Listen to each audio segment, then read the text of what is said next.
Bonjour. Ouh là là. Je vais faire un peu de stand-up avant que vous installez, pendant que vous installez. Je sais qu'on vient de sortir de la pause déjeuner, qu'on est en train de digérer, etc. Mais on va être 2 heures ensemble. Donc j'aimerais bien que quand même il y ait une espèce de mouvement de foule pour qu'on lance la conférence tous ensemble. Je suis très mauvais en stand-up, excusez-moi. Et du coup, je vais dire un bonjour, vous allez répondre bonjour, ok? Ah mais contractuellement, on n'avait pas prévu que tu faisais ça. Hein. Eh ben tu te démerdes. Alors bonjour à tous. Bon, c'est un petit peu mieux. Ouais. Salut Rennes. Je suis pas meilleur. Hein. Bon. Il Donc y en a qui bonjour. ont ouvert leur laptop, c'est un beau geste. Ah, est-ce que vous nous entendez bien déjà? Ok, nickel. Bravo. Merci au staff On peut de applaudir. Brestcamp. On peut applaudir l'orga. Parce que si vous voyez des trucs, c'est que vous arrivez aujourd'hui, maintenant, mais il y a un quart d'heure, ça fonctionnait pas. Donc on peut applaudir l'orga. On y va? Quand tu veux, mec. Ok. Donc aujourd'hui, ce qu'on va vous montrer, c'est écrit. Hein. Donc je vais pas vous paraphraser ça. C'est un workshop qu'on joue en différentes versions. Donc la version la plus extrême, c'est qu'on la joue en un quart d'heure, je crois. Ouais, un truc comme ça, un quart d'heure, 20 minutes. La version la plus extrême dans l'autre sens, c'est qu'on l'a joué en 3 heures. Et là, pour le coup, vous pouvez faire vraiment du hands-on. Là, en 2 heures, c'est un petit poil court pour que vous puissiez vous approprier tout ce qu'il faut. Mais vous allez voir, en fait, c'est un workshop qui est essentiellement basé sur de l'explication de texte, en fait. C'est un peu la magie de GitOps. On va regarder ça ensemble. Qui, ce matin, a fait Argo CD, le workshop Argo CD? Vous allez pouvoir comparer. Vous allez pouvoir comparer. Pour commencer, donc, les slides, c'est sur gitops.training, comme vous le voyez sur l'URL, là-haut. Donc, vous pouvez suivre en live. Et puis on va commencer. Je ne vous fais pas le synopsis. Si je vous fais le synopsis vite fait. Globalement, en fait, ce qu'on souhaitait avec ce talk, c'est montrer comment la collaboration entre les ops et les devs peut s'articuler à travers des patterns GitOps et à travers l'utilisation de Flux essentiellement. Et pour ça, en fait, on a fait un espèce de scénario où on fait une mise en situation. Et dans cette mise en situation, on va parcourir en fait différents patterns de collaboration entre les devs et les ops. Et pour que les choses soient un petit peu sérieuses, on fait ça en introduisant des notions de multi-tenancy, de multi-clustering, etc., d'isolation entre équipes de dev. On va détailler tout ça. Tout ça, vous pouvez le jouer chez vous, ou vous pouvez le jouer. Alors là, tout de suite, ça va être chaud pour vous quand même, parce qu'il faut se monter un cluster Kubernetes, avoir un cluster Kubernetes dispo, vous monter une ligne de commande Flux, etc. Donc ça peut être un petit peu lourd. Mais vous avez tout ça donc dans un dépôt GitHub, qui est celui-là, GitHub One Kubernetes. Donc ça, c'est l'organisation. Et dedans, vous avez un dépôt qui est PIN, qui est le dépôt Workshop. Et là-dedans, en fait, vous avez les slides, les instructions, le code, etc., etc. Donc vous avez vraiment tout ce qu'il faut pour suivre. Et on va vous jouer ça en explication de texte, en mode dojo, là tout de suite. On va se présenter. Laurent, qui es-tu? Que fais-tu? Donc bonjour à tous, Laurent Grangeot. Je ne fais pas de stand-up malheureusement. Je suis Solutions Architect chez Google depuis peu.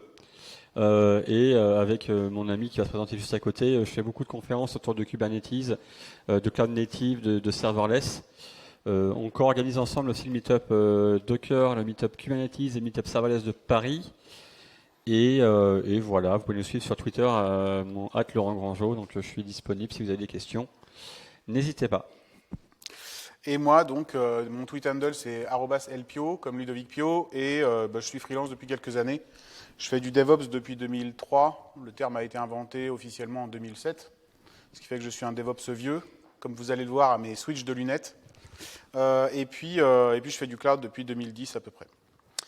Voilà, donc pour suivre, les URL en grand. Donc les dépôts, ils sont tous dans One Kubernetes. Le dépôt, on va dire, d'entrée, c'est le dépôt Workshop. Vous avez des slide decks en français que je vous ai montré dans gitops.training. Et puis, vous avez les instructions du workshop qui sont dans un petit fichier README dans le dépôt workshop. Et on va regarder tout ça ensemble. Globalement, ce qu'on va faire, c'est qu'on va vous présenter un petit peu le scénario. On va vous montrer un petit peu comment est architecturé le produit Flux. Comment on l'installe? On va préparer le cluster ensuite, c'est-à-dire qu'en fait, on va préparer le cluster pour qu'il soit compatible avec notre scénario, et en particulier en termes d'isolation, de tenant, etc. Et puis ensuite, on va voir comment l'équipe Dev 1 déploie son application et comment l'équipe Dev 2 déploie son application et comment on monitore et comment on maîtrise tout ça, comment on contrôle tout ça. D'un point de vue Ops, il y a pas mal de taf devant nous. Alors, juste pour compléter un petit peu ce que dit Ludo, on a voulu se mettre dans une situation que vous allez retrouver dans beaucoup d'entreprises, puisque aujourd'hui, même si on évangélise sur le DevOps, même si on parle de DevOps, de DevSecOps, on te dit, voilà, chaque développeur, you build it, you run it, tu crées ton cluster, tu crées tes firewalling, tu déploies tout, tu gères tout, etc. Dans la réalité des faits, c'est que les entreprises aujourd'hui sont encore majoritairement avec une équipe de dev, enfin des équipes de dev, pardon, scindées des équipes d'ops, et que les équipes d'ops sont là pour assurer non seulement le maintien en condition opérationnelle des applications, mais aussi le bon fonctionnement de la plateforme. Ça veut dire que potentiellement les équipes de développement ne vont pas avoir accès directement soit au cloud interne, soit au cloud public pour pouvoir créer des clusters, et surtout ne vont pas pouvoir créer des clusters, autant de clusters qu'ils le voudraient, par rapport aux environnements. C'est-à-dire qu'on généralement on a des gros clusters de production et de non-production où toutes les applications sont déployées. Et le contexte, c'est celui-là où on va essayer de regarder ensemble comment faire pour que justement chacun soit onboardé. J'ai l'habitude de dire que moi je suis un ancien développeur. Voilà, donc ancien développeur, même si je ne développe plus maintenant. Mon buddy à côté est Ouais, plutôt Ops. plutôt Ops, donc De c'est pour base. ça qu'on se complète un petit peu bien. Et en gros, tout le monde sait que les devs font de la merde. Hein. Merci l'Ops. Donc ils déploient n'importe quoi, n'importe où et n'importe comment. Et le but du jeu, c'est vraiment d'avoir une espèce de petit micro-scénario où je vais lui demander de vouloir déployer mon code. Donc on a deux équipes de dev, un qui utilise Customize, l'autre qui utilise Helm. Et Ludo va jouer le rôle de l'Ops en disant ok, 30 secondes Coco, moi j'ai besoin de mettre tout en place. Donc on va créer ton cluster, je vais te le configurer, je vais te donner les accès. Et on va voir ça tout ça au long du workshop. Ouais. Donc on y va. Alors le scénario. On a donc deux équipes de dev. Facile. Quand vous verrez donc le petit bonhomme là, qui s'appelle Sacha, il me semble. Moi je suis trop vieux pour Pokémon. On aurait fait ça avec Goldorak, j'aurais été plus à l'aise. Mais donc visiblement ce bonhomme là il s'appelle Sacha. Et l'autre il s'appelle comment déjà? Enfin Lequel? l'Ops. Enfin on verra tout à l'heure. Donc lui c'est Sacha. Et quand vous allez avoir cette icône, globalement c'est que c'est le dev qui travaille. Ok. Donc là, en l'occurrence, on a deux équipes de dev. On a une équipe qui s'appelle Dev 1 et, attention, aux grandes originalités, on a une deuxième équipe qui s'appelle Dev 2. Chaque équipe conçoit une application. Là, en l'occurrence, c'est une application stateless tout à fait sans intérêt qui affiche un Pokémon. Donc voilà, la tête d'une application. Donc voilà, on tape une URL et derrière, on a un Pokémon qui s'affiche. Donc là, en l'occurrence, c'est Aspicote. Et évidemment, au fil des versions, alors l'équipe de dev numéro 2 produit une autre application avec un autre Pokémon, super. Voilà. Chaque appli, donc, voilà, c'est un site web statique. On va aller voir un petit peu vite fait dans le dépôt de quoi il s'agit. Voilà, donc en fait le dépôt c'est un truc super simple avec un petit Dockerfile, un fichier index.html et puis c'est à peu près tout. On discutera des autres fichiers un peu plus tard. Dev2, globalement, c'est à peu près la même chose. Vous voyez, un truc hyper simple avec un fichier index.html, c'est l'application, et puis un Dockerfile. Si on regarde l'application en elle-même, c'est du HTML, on ne va pas se battre. Si on regarde le fichier Dockerfile, hyper simple, c'est un pauvre Nginx et on injecte le fichier index.html dedans. Donc d'un point de vue, on va dire CI, il n'y a pas grand-chose à en dire. Si ce n'est que si ce n'est que ici, là, on a, alors attention, hop, magie du switch. Ouais, vous avez peut-être besoin que je zoome un petit peu. Hop, voilà. Donc ici, dans notre dépôt Aspicote, par exemple, donc qui est notre dépôt de l'application Aspicote, on a une CI qui va nous builder ici à travers de la GitHub Action. On va avoir une CI qui va nous builder et nous publish l'application, l'image Docker qui va être utilisée donc, pour déployer. Et ce qu'on voit ici, c'est évidemment l'action qui a tourné. Okay, Donc ça, c'est pas, il n'y a pas grand-chose à en dire. Évidemment, chaque application va connaître des évolutions. Donc, par exemple, l'équipe Dev2, si elle a besoin de faire des évolutions, elle a une V1 qui est Carapuce, une V2 qui est Carabaf, et une V3 qui, évidemment, est Tortank, pour les gens qui connaissent les Pokémon. Alors, le truc, c'est qu'à partir de là, donc, ok, le dev a globalement fait son taf. Il a fabriqué une magnifique application.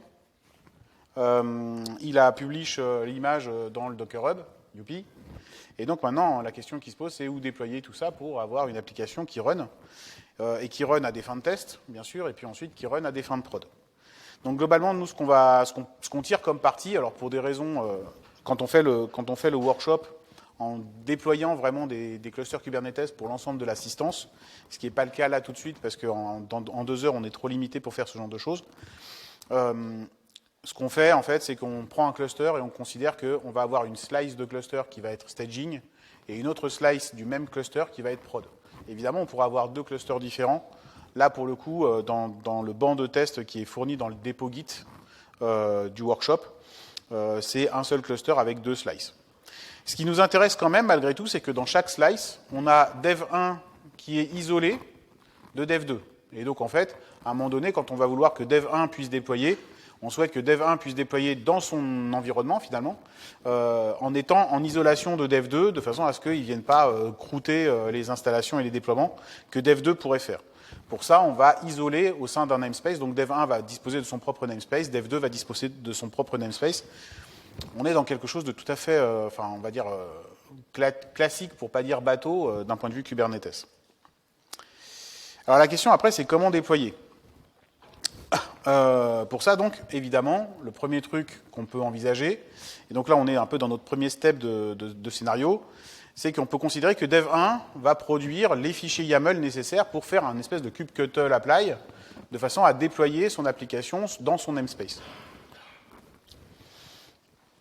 Ou déployer. Donc, en fait, pour ça, elle va produire un fichier deployment ultra bateau, dans lequel on indique qu'on va se déployer, donc qu'on va fabriquer un deployment, qu'on va pousser dans un namespace qui s'appelle dev1ns.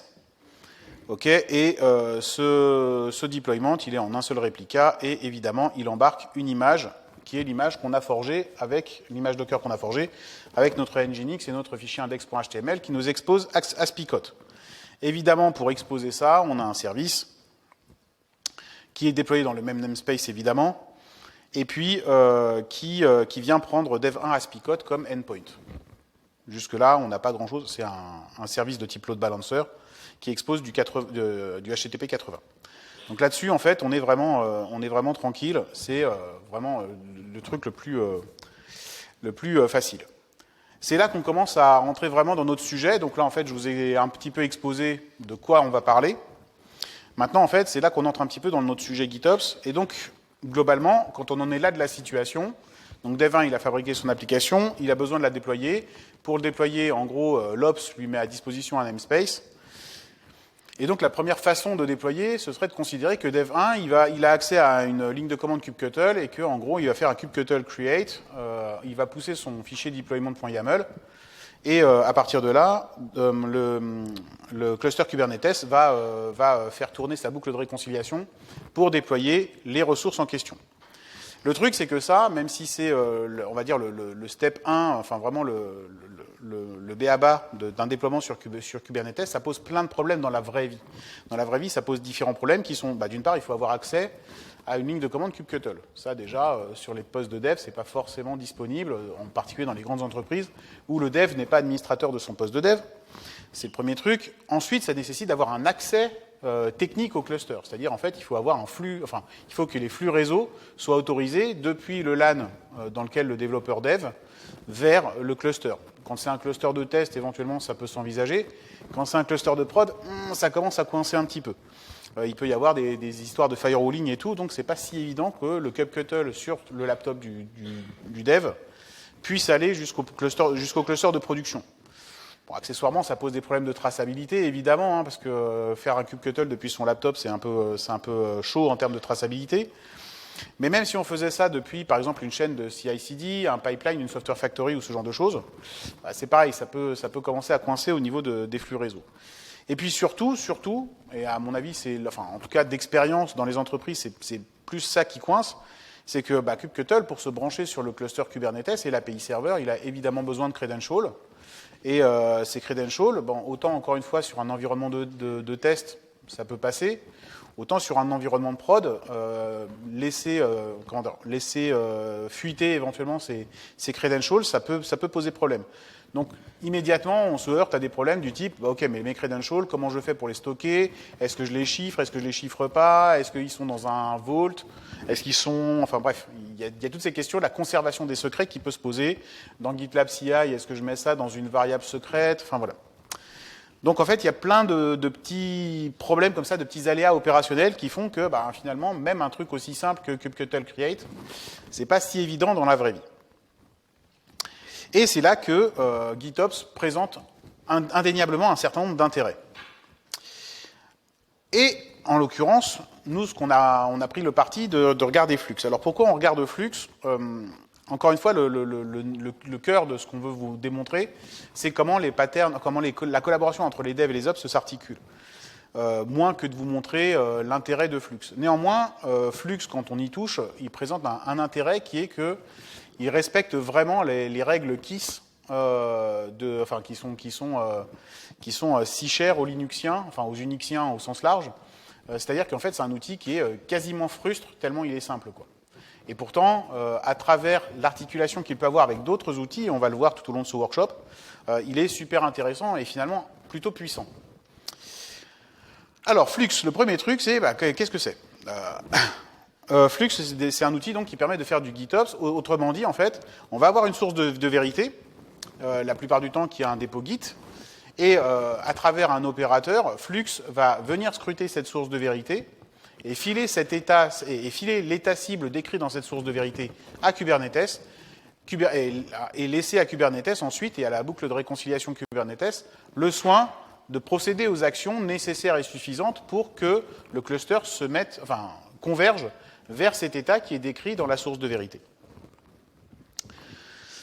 Pour ça, de quoi il est constitué, Flux? Il est constitué avant tout d'une ligne de commande. Alors, la ligne de commande, elle sert à deux choses en termes de connexion avec le cluster. Pour tout le reste, c'est juste un outil de bootstrap de manipulation de fichiers. Pour vous dire, en fait, ce talk-là, je l'ai donné en fin d'année dernière, 2021, sur une autre conf. Et il se trouve qu'à un moment donné, en fait, j'ai perdu la connexion réseau, donc plus d'accès au cluster. Et j'ai joué quasiment les 3/4 de la conf sans un seul accès au cluster, juste en manipulant les fichiers. Et globalement, en fait, les spectateurs se sont rendus compte quasiment de rien, dans la mesure où finalement, le GitOps, c'est essentiellement de la manipulation de fichiers qu'ensuite on donne à ingérer au cluster. Mais la manipulation qu'on fait, c'est essentiellement de la construction de fichiers. Et la ligne de commande Flux sert essentiellement à ça. Les deux autres choses sur lesquelles la ligne de commande Flux sert, c'est la partie bootstrap, c'est-à-dire l'installation de Flux sur un cluster. Et ensuite, éventuellement, l'interrogation des ressources Flux sur le cluster en termes de quels sont les états des différentes ressources Flux, quel est ton dernier niveau de refresh par rapport à la scrutation d'une source. Enfin bref, plus des éléments, des commandes d'audit par rapport aux composants Flux qui sont sur le cluster. Donc pour interroger essentiellement les logs des opérateurs, les statuts des opérateurs et les CRD qu'on va voir tout de suite. Côté cluster Kubernetes, Flux, c'est essentiellement des opérateurs et des CRD. Donc au niveau des opérateurs, le premier qui est intéressant, c'est le source controller. Le schéma est assez clair et le nom parle de lui-même. Le source controller, il est là pour scruter une source tierce, une source de données, dans laquelle va être stockée la configuration nécessaire à Flux pour alimenter Kubernetes avec des états cibles souhaités. Ces états cibles, ils sont stockés. Alors donc, les différents états de scrutation et les états cibles sont stockés dans des CRD spécifiques. Ensuite, on a un deuxième contrôleur qui est le Helm controller. C'est la deuxième nature de source de vérité. Pardon. Le source controller, évidemment, il sait se brancher sur du GitHub, il sait se brancher sur du GitLab, il sait se brancher sur un dépôt Git local, tiers, etc. On a aussi donc un opérateur qui s'appelle le Helm Controller qui lui en fait va aller scruter un dépôt de Helm chart, un Helm repository. Ce qui fait que au lieu de lui fournir de la configuration sous forme de fichier YAML, on peut lui fournir directement un repo Helm dans lequel on a des charts et donc des charts versionnés, etc., qu'il va savoir aller scruter. Et donc à chaque fois qu'on met à disposition un chart, l'opérateur s'en tient informé et donc procède éventuellement à un upgrade du chart en question sur le cluster Kubernetes. Le dernier contrôleur intéressant côté Flux, c'est Customize Controller. Flux travaille énormément avec... Alors dans sa version, je scrute une source de type Git, donc une source de type fichier. Flux est fortement couplé avec Customize pour fabriquer en fait l'état cible à fournir, à injecter dans le cluster Kubernetes, de façon à ce que le cluster Kubernetes puisse établir une convergence. Et donc en fait, on va regarder tout ça dans le détail tout le long du workshop. Globalement, je pense que j'ai fait à peu près le tour des composants. Tout ça, c'est de la paraphrase par rapport à ce que je vous ai déjà raconté. Donc juste pour préciser, que fait Customize ? Vous avez assisté à Argo ce matin, donc je pense que Customize, ça vous parle un peu. Qui ne voit pas ce que c'est que Customize et ne sait pas ce qu'il fait ? D'accord. Ok. Donc Customize, globalement, c'est un outil en ligne de commande qui fait partie donc maintenant du standard Kubernetes. Il est inclus avec Kubernetes directement. Et globalement, son boulot, il est de deux titres. Il est d'agréger des ressources décrites dans des fichiers YAML pour faire un seul arbre de ressources. Donc on lui fournit 50 fichiers, il sait les agréger pour fournir un seul arbre de ressources. Donc il fait juste de la consolidation. Et le deuxième truc qu'il sait faire, c'est faire de l'hydratation de parties templatées dans ces ressources en question. Donc on peut avoir dans un fichier des éléments du type, en fait, tu vas me changer ce nœud-là de ma ressource, donc typiquement, je sais pas moi, ma variable réplica dans la description de mon deployment, par exemple. Je veux l'hydrater à 1 ou je veux l'hydrater à va chercher la valeur dans un autre fichier. Globalement, c'est ça qu'il fait. Il sait faire de l'hydratation comme ça de template. Il sait aussi faire, une autre façon de le dire, cette notion d'hydratation, c'est qu'il sait aussi procéder à du patching. Donc en fait, il sait faire de la surcharge de fichiers. Donc en fait, on considère que Customize construit un arbre de ressources. Cet arbre de ressources, il contient des déploiements, des services, etc., des ressources Kubernetes. Et on peut très bien lui dire, là, en l'occurrence, sur cet arbre-là, tu vas aller m'appliquer un patch qui me change telle et telle et telle et telle variable de mon arbre de ressources.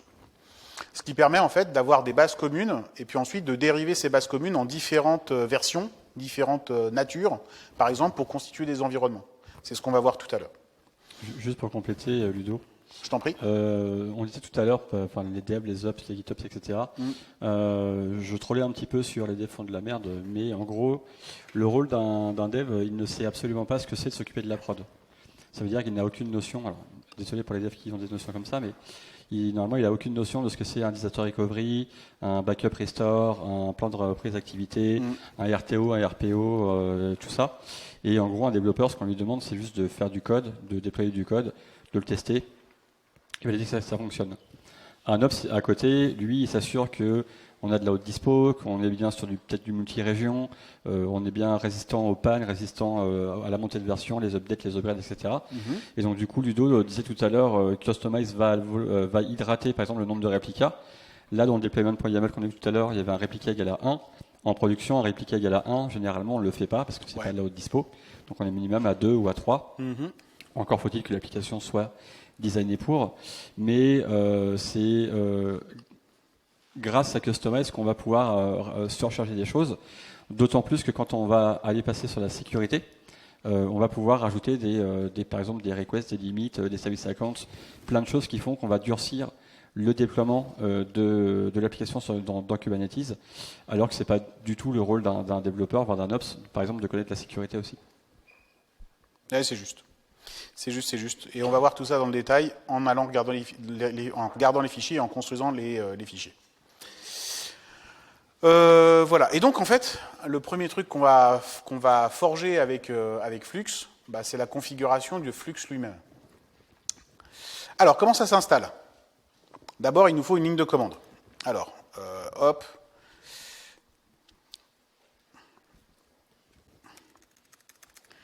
Nous voilà dans une ligne de commande et je vous montre. On est dans un cluster Kubernetes qui s'appelle GKE Breastcamp. Est-ce que vous voyez tous bien? Vous voulez que je grossisse un peu le truc? Un peu, ouais, je grossis un peu. Ouais. Ok, alors attends, hop, hop, et hop. C'est mieux là? Ok. Nickel. On va regarder ce qu'il y a là-dedans.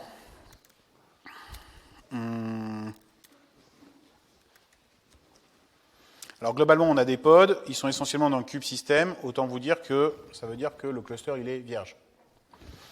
Ok.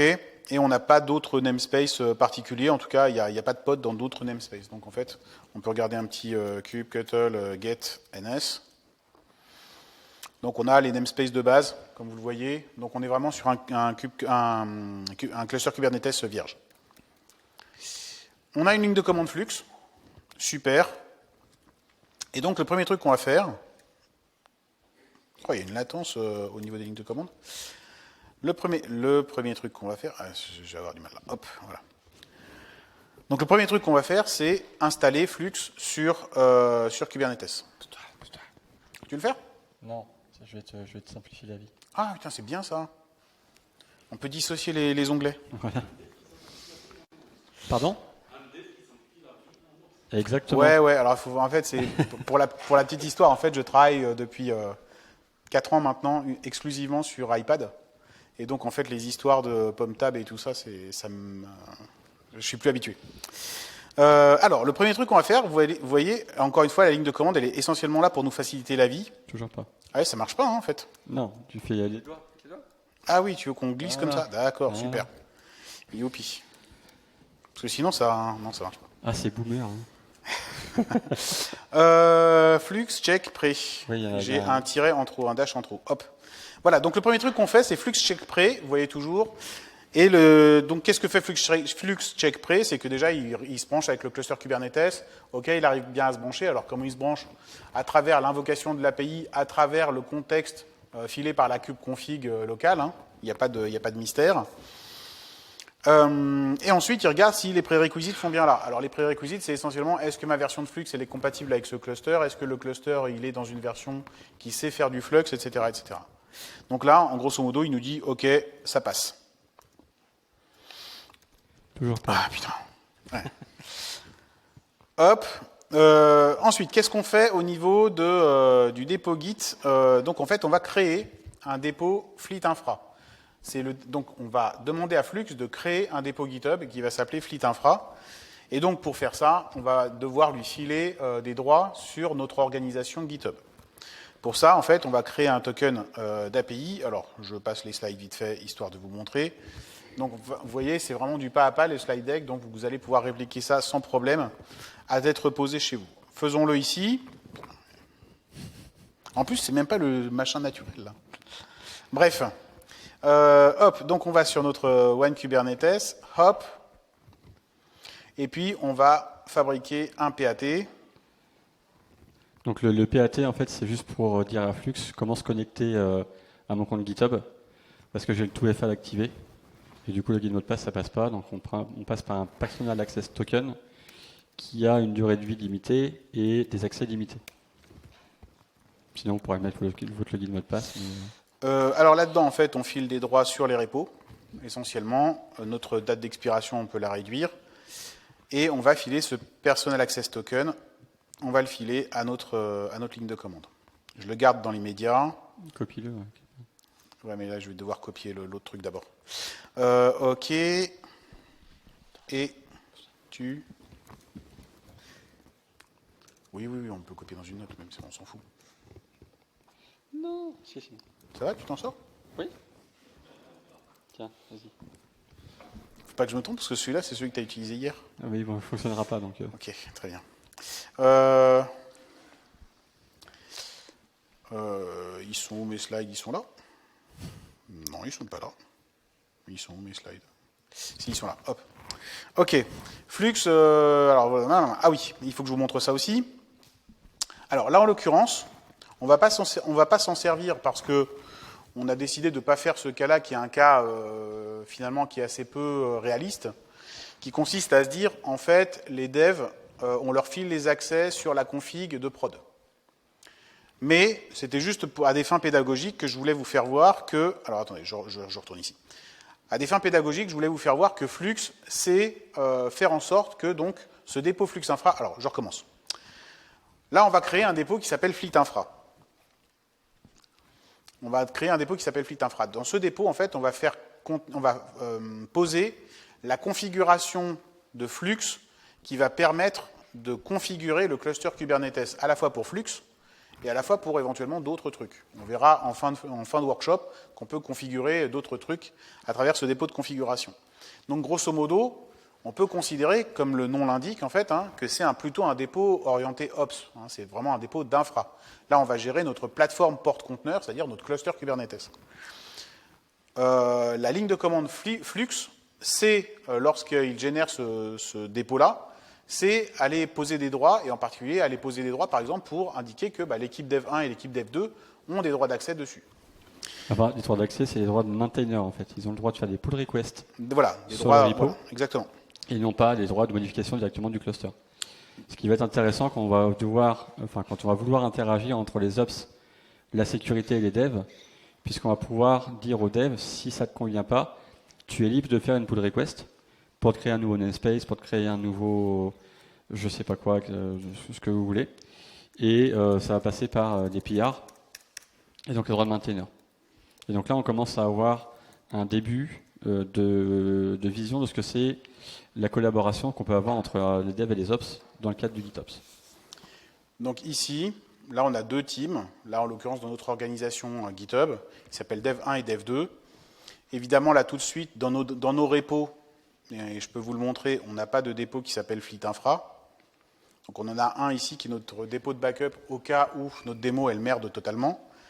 Parce que voilà, comme on le disait tout à l'heure, on est quand même des speakers professionnels et donc ça nous est arrivé quand même de temps en temps d'avoir des petits jetons sur des démos, comme tous les speakers du monde. Donc voilà. Mais vous voyez, en fait, on n'a pas de dépôt Fleet Infra. On est d'accord? Rien dans les manches? Ok, super. Donc à partir de là, on va demander à notre ligne de commande de faire le taf. Alors pour ça, en fait, comment ça se présente? J'ai rien oublié. On est d'accord. Donc comment ça se présente? Le premier truc qu'on va faire, c'est qu'on va créer notre token. Et alors, pour créer notre token, on va ici, hop, et on va exporter, hop, une ligne de commande. Je récupère mon PAT de tout à l'heure, mon Personal Access Token de tout à l'heure, et je le pose ici.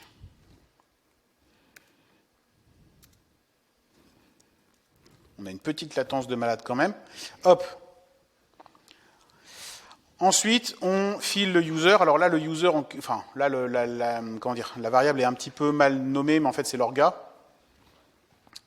C'est l'orga GitHub dans laquelle on va injecter notre dépôt Fleet Infra. Notre dépôt, il s'appelle Fleet Infra. Enfin, en fait, il est insupportable, ton Mac. Je suis désolé de te le dire, mais ton Mac est insupportable. Non,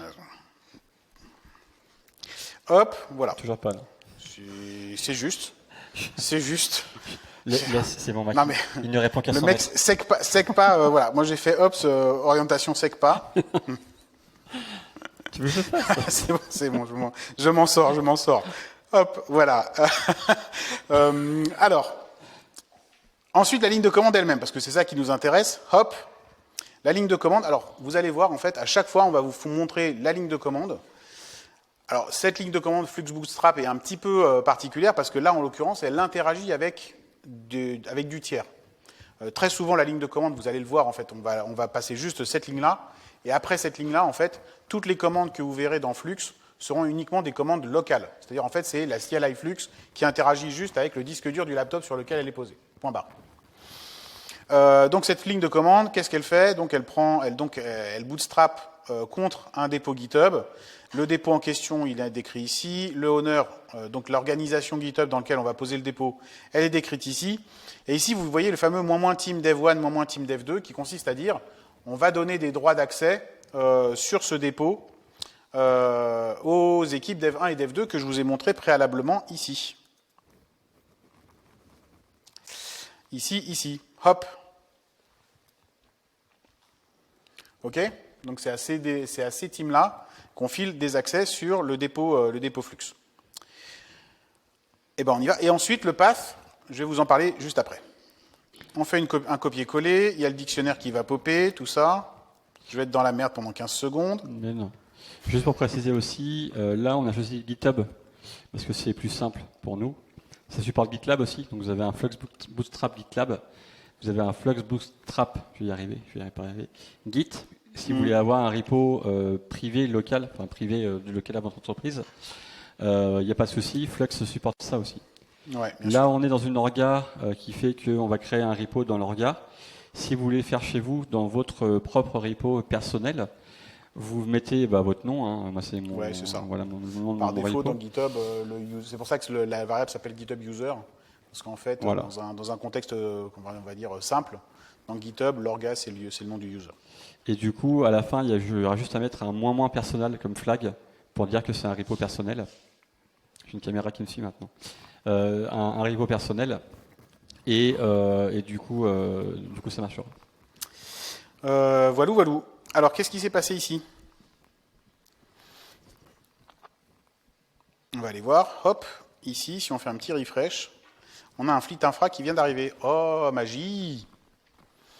Et évidemment, on a, en termes de project, en termes de settings ici, devinez qui est présent en termes de droit. Dev 1 et Dev 2. Waouh, magie! Et puis, ici dans le dépôt, ce qu'on voit, c'est qu'on a le fameux cluster MyCluster qui s'est constitué. Alors le cluster MyCluster, vous ne vous souvenez pas parce que je suis passé un peu vite dessus, mais en fait c'est ce qui est ici, le path. Donc en gros, alors pourquoi on indique ce path? Parce qu'évidemment là on crée un dépôt from scratch puisqu'on commence quelque chose, mais imaginons que vous vouliez rajouter une configuration pour un nouveau cluster Kubernetes dans un dépôt GitHub qui existe déjà et qui gère déjà 15 clusters Kubernetes différents. Vous pouvez très bien isoler la configuration de votre nouveau cluster, MyNewCluster, dans un path spécifique de votre dépôt. D'accord? Donc en fait, vous pouvez venir bootstrapper contre un dépôt existant qui contient déjà de la configuration, etc. Donc vous pouvez en fait append une configuration existante.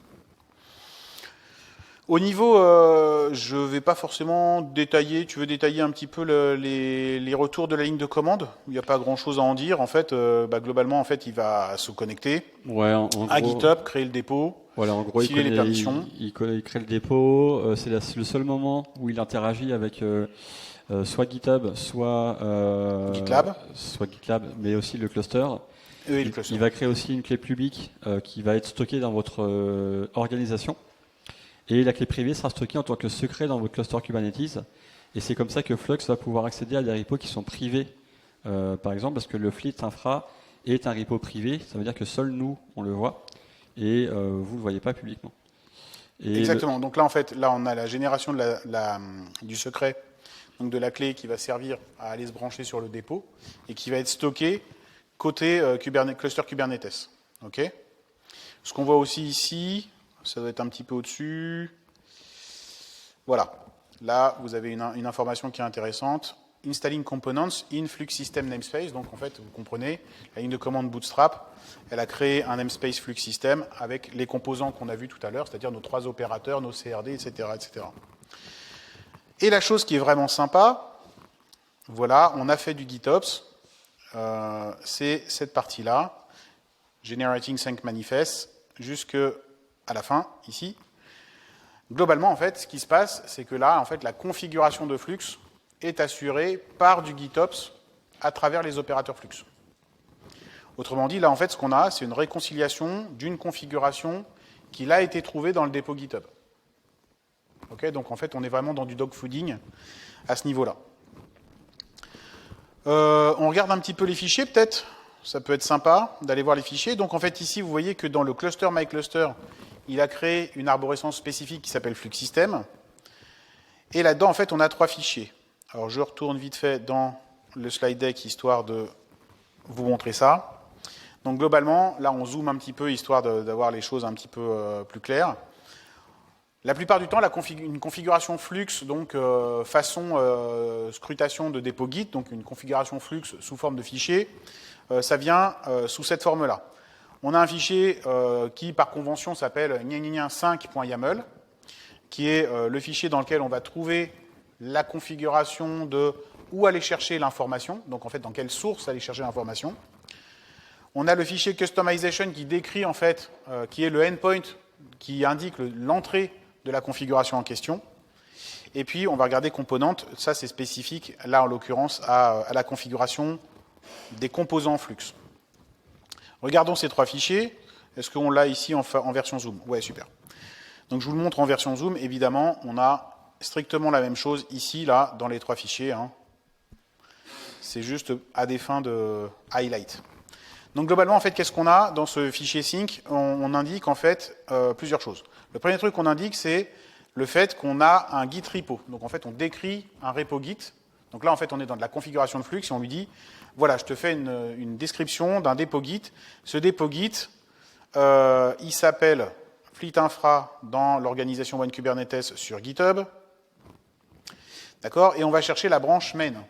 Ça, c'est un truc très intéressant. C'est-à-dire qu'en fait, par exemple, imaginons que vous avez un cluster de staging et un cluster de prod.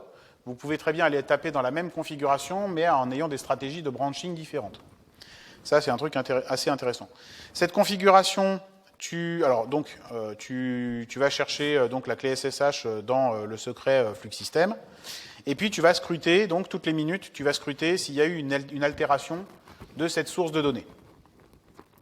Youpi.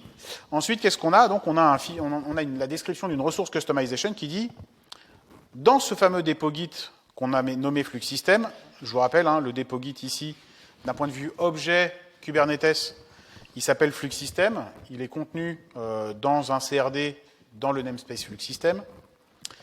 Et donc, en fait, dans ce dépôt Git décrit dans l'objet Flux System, ici, tu vas aller chercher dans l'arborescence cluster my cluster, tu vas aller chercher un fichier customization. Et en fait, ce fichier customization, pareil, tu vas le stocker dans un CRD côté namespace Flux System. Alors, juste le fichier customization, c'est par convention. Oui, tout à fait. Donc Flux va aller chercher de toute façon dans tous les passes qu'on va donner, donc cluster my cluster, mais plus tard tenants, plus tard application, etc. Un fichier customization. Ça veut dire que s'il n'y a pas de fichier customization pour Flux, le pass il est vide, il est transparent. D'accord? Donc c'est super important d'avoir ce fichier-là, et c'est généralement le fichier, je crois que c'est juste en dessous, c'est le fichier voilà, qui va recenser tous les YAML qui vont être appliqués quand Flux va aller récupérer les informations. Donc là, pour le coup, Flux va aller récupérer les informations de cette customization-là. Il va voir qu'il va falloir appliquer deux fichiers YAML, GOTK Component et GOTK Sync, et du coup, c'est comme ça que Flux va se bootstrapper sur le cluster. Exactement. Donc là, en fait, on a notre fameux arbre de ressources dont je parlais tout à l'heure, là, notre consolidation par customize. Bah, c'est ici qu'on l'a décrit, dans ce fichier customization ici. Ensuite, très rapidement, je vous montre ce qu'on a dans GOTK Component, parce que là, pour l'instant, ce qu'on vous a fait voir, c'est juste, on va dire, de la tuyauterie, de la plomberie. Maintenant, en fait, les vraies ressources qui sont configurées pour déploiement dans Kubernetes, vous comprenez bien, c'est dans GOTK Component. Et dans GOTK Component, qu'est-ce qu'on trouve? On trouve tous les composants, en fait, dont je vous ai parlé tout à l'heure quand je vous ai décrit un petit peu l'architecture de Flux. D'abord le namespace, évidemment, et puis donc des CRD, et puis alors là on a les listes, les opérateurs, etc. etc. Ça, c'est la full installation de Flux. Donc voilà, Ludo parlait tout à l'heure de dogfooding. On est vraiment sur... on va s'auto-enregistrer. Et ce qui est intéressant là-dessus, c'est que vous voyez la ligne 11. Ah pardon, excuse-moi. Il n'y a pas de souci. La ligne 11, il y a la version de Flux. C'est-à-dire que potentiellement, si demain il y a une évolution de Flux et qu'on passe de la 0.31.2 à la 0.32.2 ou 0.32.33 ou quoi que ce soit, je mets des gros guillemets parce que c'est pas si simple que ça. On va juste mettre à jour le fichier GOTK components.yaml et Flux va se auto-réinstaller, d'accord, à la nouvelle version. Évidemment, c'est pas aussi simple que ça. Il faudra faire ça sur un environnement de staging, bien valider que ça s'installe bien valider que ça fonctionne avant de le faire en production. Mais vous avez une manière simple d'updater et d'upgrader, en tout cas le composant Flux, toujours en passant par Git et donc en faisant que des git push, des git commit et git push. Oui, yes. Côté Kubernetes, donc, qu'est-ce qu'on a maintenant? Donc, on a un nouveau namespace ici qui s'appelle Flux System. D'accord? Et évidemment,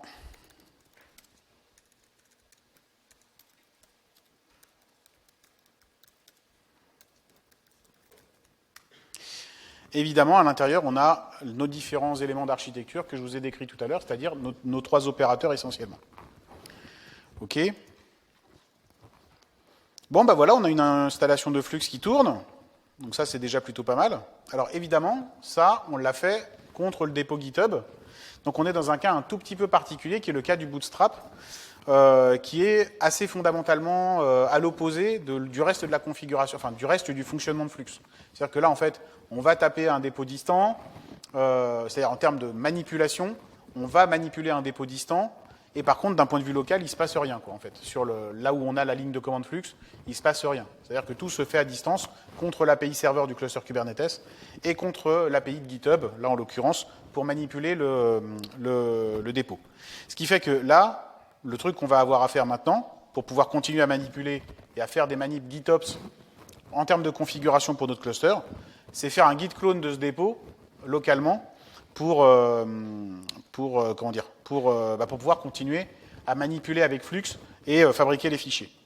Tu as la clé SSH sur ton laptop? Tu as juste à copier-coller la ligne dans le fichier. Ah yes, tu as raison, puisqu'on a déjà les variables. Hop, hop.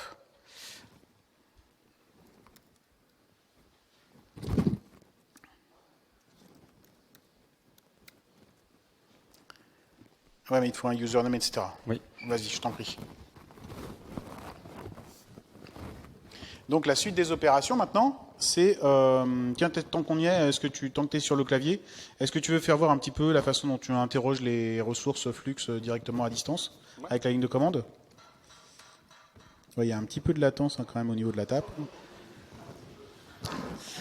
Donc en fait, voilà, Flux get all. Ah oui, j'avais 2 micros pour moi tout seul, c'était incroyable. Flux get all, bah tu veux... Vas-y, décris, si tu veux. Donc en gros, si vous utilisez kubectl get all et vous connaissez, ça va interroger tout ce qui est pod, service, replica set et deployment. Flux get all, c'est à peu près la même chose. On va aller interroger tous les CRD de Flux. Donc là, on interroge 2 CRD, parce qu'on a installé que 2 CRD. Donc la première, c'est le source Git repository qui s'appelle Flux System et qui a récupéré les fameux fichiers GOTK components. Et le deuxième, c'est le customization qui a été appliqué. Et vous voyez que donc, Flux a hydraté tous les fichiers qui vont bien et les a appliqués. Et effectivement, ça, à chaque fois, c'est corrélé avec le SHA-1, le SHA du commit, donc le CEF 800 avec des brouettes là, qui correspond à le même SHA, CEF 8644 ici. Et donc on va pouvoir interroger Flux directement via des lignes de commande Flux, et ça va être super intéressant quand on va vouloir récupérer par exemple soit ça, ce qui se passe mal, on peut aller récupérer les logs, on peut faire des describes aussi je crois. Donc on est assez autonome là-dessus, et on va dire c'est très proche de ce qu'on fait avec kubectl, donc on n'est vraiment pas perturbé là-dessus. Ouais, ce qui est vraiment intéressant, enfin moi en tout cas, ce que je trouve vraiment magique dans la manipulation de Flux, c'est ce côté justement où on a une traçabilité qui est vraiment complète par rapport à notre dépôt Git, et d'autre part en fait on a une manipulation d'un point de vue fichier, etc., qui est très proche du BABA de Kubernetes, c'est-à-dire en fait l'équivalent de ce qu'on fait avec un kubectl. Par ailleurs, toutes les manips qu'on fait avec Kustomize, on peut les dry run localement à travers la ligne de commande Kustomize, ce qui fait qu'en fait on a une on a une capacité à prédire ce qui va se passer sur le cluster qui est assez étendue. Moi, ce que j'aime bien avec aussi le GitOps, c'est que, étant ancien dev, comme on trace tous dans Git, on peut appliquer les mêmes techniques de développement avec Git, donc de faire des git blam, des git rollback, des cherry pick, etc. Et donc on a vraiment donc, cette traçabilité, auditabilité, comme tu as dit, l'historisation, on sait qui a fait quoi. C'est-à-dire que si par exemple quelqu'un s'est amusé à changer la configuration, rajouter un secret, détruire un secret, j'en sais rien, enfin plein de bêtises qui font que le cluster ne fonctionne plus. Non seulement on peut faire un rollback, mais aussi on peut savoir avec un git blame qui l'a fait, et on peut lui dire bon, une fois ça passe, 2 fois on va t'enlever les droits, et du coup tu ne pourras plus interagir là-dessus. Là où avant, typiquement, Ludo étant un Ops, je pense qu'il y a plein d'histoires de mise en production à raconter, qui passaient les soirs et les week-ends à les installer. Entre guillemets, avec GitOps, c'est juste, j'aime bien faire le mot juste, un rollback, un git revert, et du coup, tout va bien. Bah ouais, ce qui est certain, en tout cas, c'est que grâce à GitOps, en fait, on peut avoir, en termes de stratégie de manipulation de nos opérations, on a autant de stratégies qu'on a de Git flow, qu'on a de stratégies disponibles à travers du Git. Donc, pouvoir faire du branching, pouvoir se dire, OK, on va passer par de l'APR, enfin bref, par du clone de dépôt, enfin la totale, quoi. Alors, moi, d'un point de vue Ops, j'ai quasiment fini mon boulot. Alors, quasiment, c'est pas tout à fait vrai, il nous reste un chapitre qui est la préparation du cluster. Donc, pour l'instant, ce qu'on a, c'est un cluster vierge avec un flux opérationnel. Super. C'est déjà pas mal. Maintenant, ce qu'on veut, en fait, c'est faire en sorte que notre cluster il soit mis à disposition de nos développeurs. Et comme je vous le rappelle au début, donc notre cluster, on va le slicer. Donc, on va faire une première slice qui s'appelle staging. Globalement, alors dans la démo, en fait, on ne fabrique pas la slice prod, mais globalement, c'est la même chose. On va voir tout de suite comment ça se passe. Et au sein de chacune de ces slices, on va créer des tenants dev1 et dev2 qui seront donc isolés les uns des autres. Comment on fait ça? Ah oui, alors il s'appelle comment ce bonhomme-là? Ça, c'est l'Ops. Ce bonhomme-là dans Pokémon. Qui connaît le nom de ce bonhomme-là dans Pokémon? C'est pas Seshiro ou un truc comme ça, Shishero? Moi, je me suis arrêté à Go sur les Pokémon. Okay. En tout cas, il a le Pokémon renard sur l'épaule. Donc voilà, on slice notre cluster en deux, et puis on va gérer ça à travers du customize. Petit schéma pour expliquer. Alors, ce qui est intéressant dans le schéma, c'est que non seulement vous avez... Il y a juste deux slices. Ouais, attends, mais laisse-moi expliquer. Avec un namespace et un airbag. J'explique chaque détail. Non, c'est que dans le tenant, en fait, on va avoir un namespace dédié, mais surtout, ce qui est intéressant, un airbag dédié. On verra ça juste après. Et ce qui veut dire qu'on aura des service accounts associés à ce namespace-là, et le service account ne pourra faire tourner son application que dans son namespace. Ça veut dire que personne d'autre ne pourra aller embêter un tenant staging ou production s'il n'a pas accès via le service account. Et ça, pour moi, c'est super important au niveau de la sécurité. Puisque, généralement, quand on fait un kubectl, on a des droits, normalement, cluster admin. Rappelez-vous, les Helm 2 avec les Tyler qui avaient le droit cluster admin. Là, avec Flux, on va vraiment, dès le départ, bien séparer, bien ségréguer, créer la sécurité qu'il faut pour n'avoir uniquement accès qu'à un namespace, et on pourra mettre des limitations dessus en termes de sécurité. Oui, tout à fait. Isolation, donc, à travers, effectivement, la ségrégation de droits. Alors, donc, dans notre dépôt Fleet Infra, on va aller, donc, comme tout à l'heure, on va utiliser la ligne de commande. Et là, pour le coup, en fait, on va utiliser la ligne de commande localement, comme vous le voyez ici, hein, avec notre chevron, là, pour forger un fichier qui s'appelle tenant.yaml, qui est un fichier un petit peu particulier dans l'architecture des ressources que manipule Flux. Je décris rapidement la ligne de commande. Donc, ce qu'on va faire, c'est qu'on va donc créer un fichier de type customization, donc une ressource de type customization, dans le namespace Flux System, qui va donc décrire nos tenants. Et donc, en fait, notre premier tenant, il va aller se sourcer ici dans tenants/staging. Et puis, donc, on va aller scruter cette source de données. Hein, c'est notre source de données Git repo, enfin notre dépôt Fleet Infra, pardon. On va aller le scruter toutes les 3 minutes. Jusque-là, rien de bien nouveau sous le soleil. Hop, on va dans notre Cloud Shell. Donc ici, on a cloné notre dépôt Fleet Infra. Hop, là-dedans, on a donc notre arborescence de cluster. Hop, j'ai fait un copier-coller de pourri. J'ai copié-collé tout pourri. Ça déconne un petit peu. On recommence. Pour information, pour ceux qui font le workshop, d'accord, vous avez donc un fichier Markdown avec les commandes. Vous avez juste un petit bouton à côté dans GitHub, dans GitHub, un petit bouton copier-coller, c'est plus rapide. Et toutes les commandes se font au niveau de la racine de Fleet Infra. Donc il n'y a pas besoin de naviguer dans toutes les arborescences. S'il y a besoin, il y a des commandes les commandes nécessaires juste avant. Très rapidement, donc là, ce qu'on voit, c'est qu'évidemment, on n'a rajouté que le fichier tenants.yaml. On va aller voir un petit peu ce qu'il y a dedans. Et vous allez voir que tenant... Tu sais que tu as un éditeur. My cluster. On a ouvert un éditeur. Hein. Ouais, non mais ok. Non, bon, mais dès que la licence, elle est ok. Voilà. Hop. Donc, ici, vous voyez qu'on reprend sous forme de fichier YAML. Ouais, on a un duo absolument magique, hein, vous avez remarqué. C'est pour ça qu'on aime bien faire des talks ensemble. Mais d'habitude, on amène des nerfs aussi, pour se tirer l'un sur l'autre, quand par exemple, il nous reste que 60 minutes et qu'on a fait qu'un tiers du talk. Tu parles trop, Ludo. Ouais, tout à fait. Alors, un truc qui est intéressant, non mais là, pour le coup, trêve de sérieux, passons à la plaisanterie. Vous voyez qu'en fait, là, on est quand même très proche de ce qu'on a indiqué comme argument à notre ligne de commande. Donc en fait, la ligne de commande Flux, là, à partir de maintenant, elle ne sert qu'à forger des fichiers, et on voit que globalement, elle ne fait que nous être un facilitateur de construction syntaxique par rapport aux différents arguments qu'on lui passe. Parce que là, si on regarde, l'intégralité de ces arguments, on les a filés à la ligne de commande, juste ici. Ok, donc là, bon, c'est le fichier tenant que je viens de vous montrer. Alors évidemment, quand on en est là, on vient de travailler localement. Donc en fait, là, ce qu'il faut surtout ne pas oublier quand on fait du Flux maintenant et qu'on fait du GitOps, c'est aller alimenter notre vraie source de données qui est notre dépôt dans GitHub, évidemment. Donc git commit, git push, bien entendu. Alors là, moi je vais rigoler.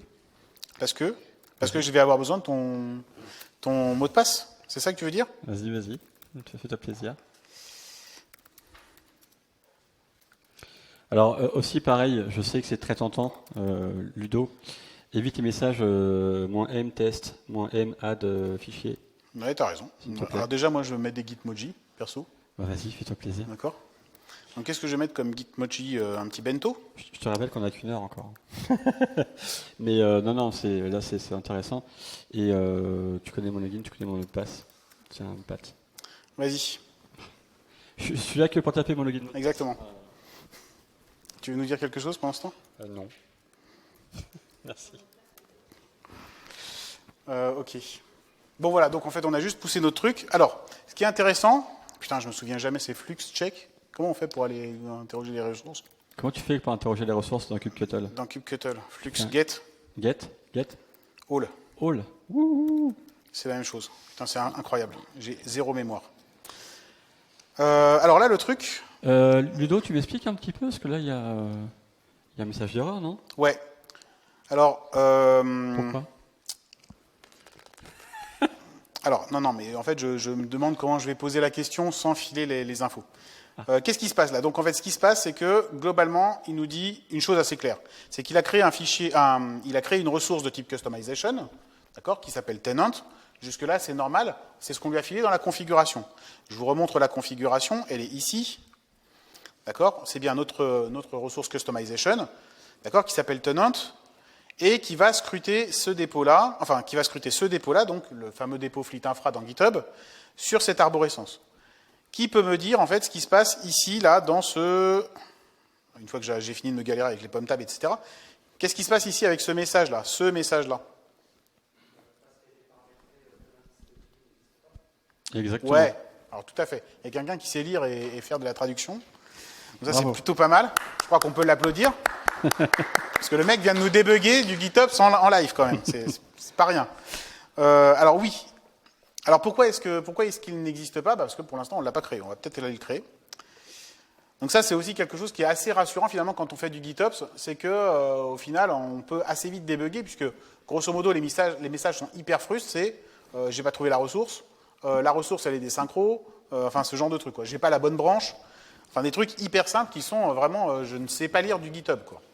Et surtout, ce qui est intéressant, c'est qu'il ne va pas appliquer les ressources s'il ne les trouve pas.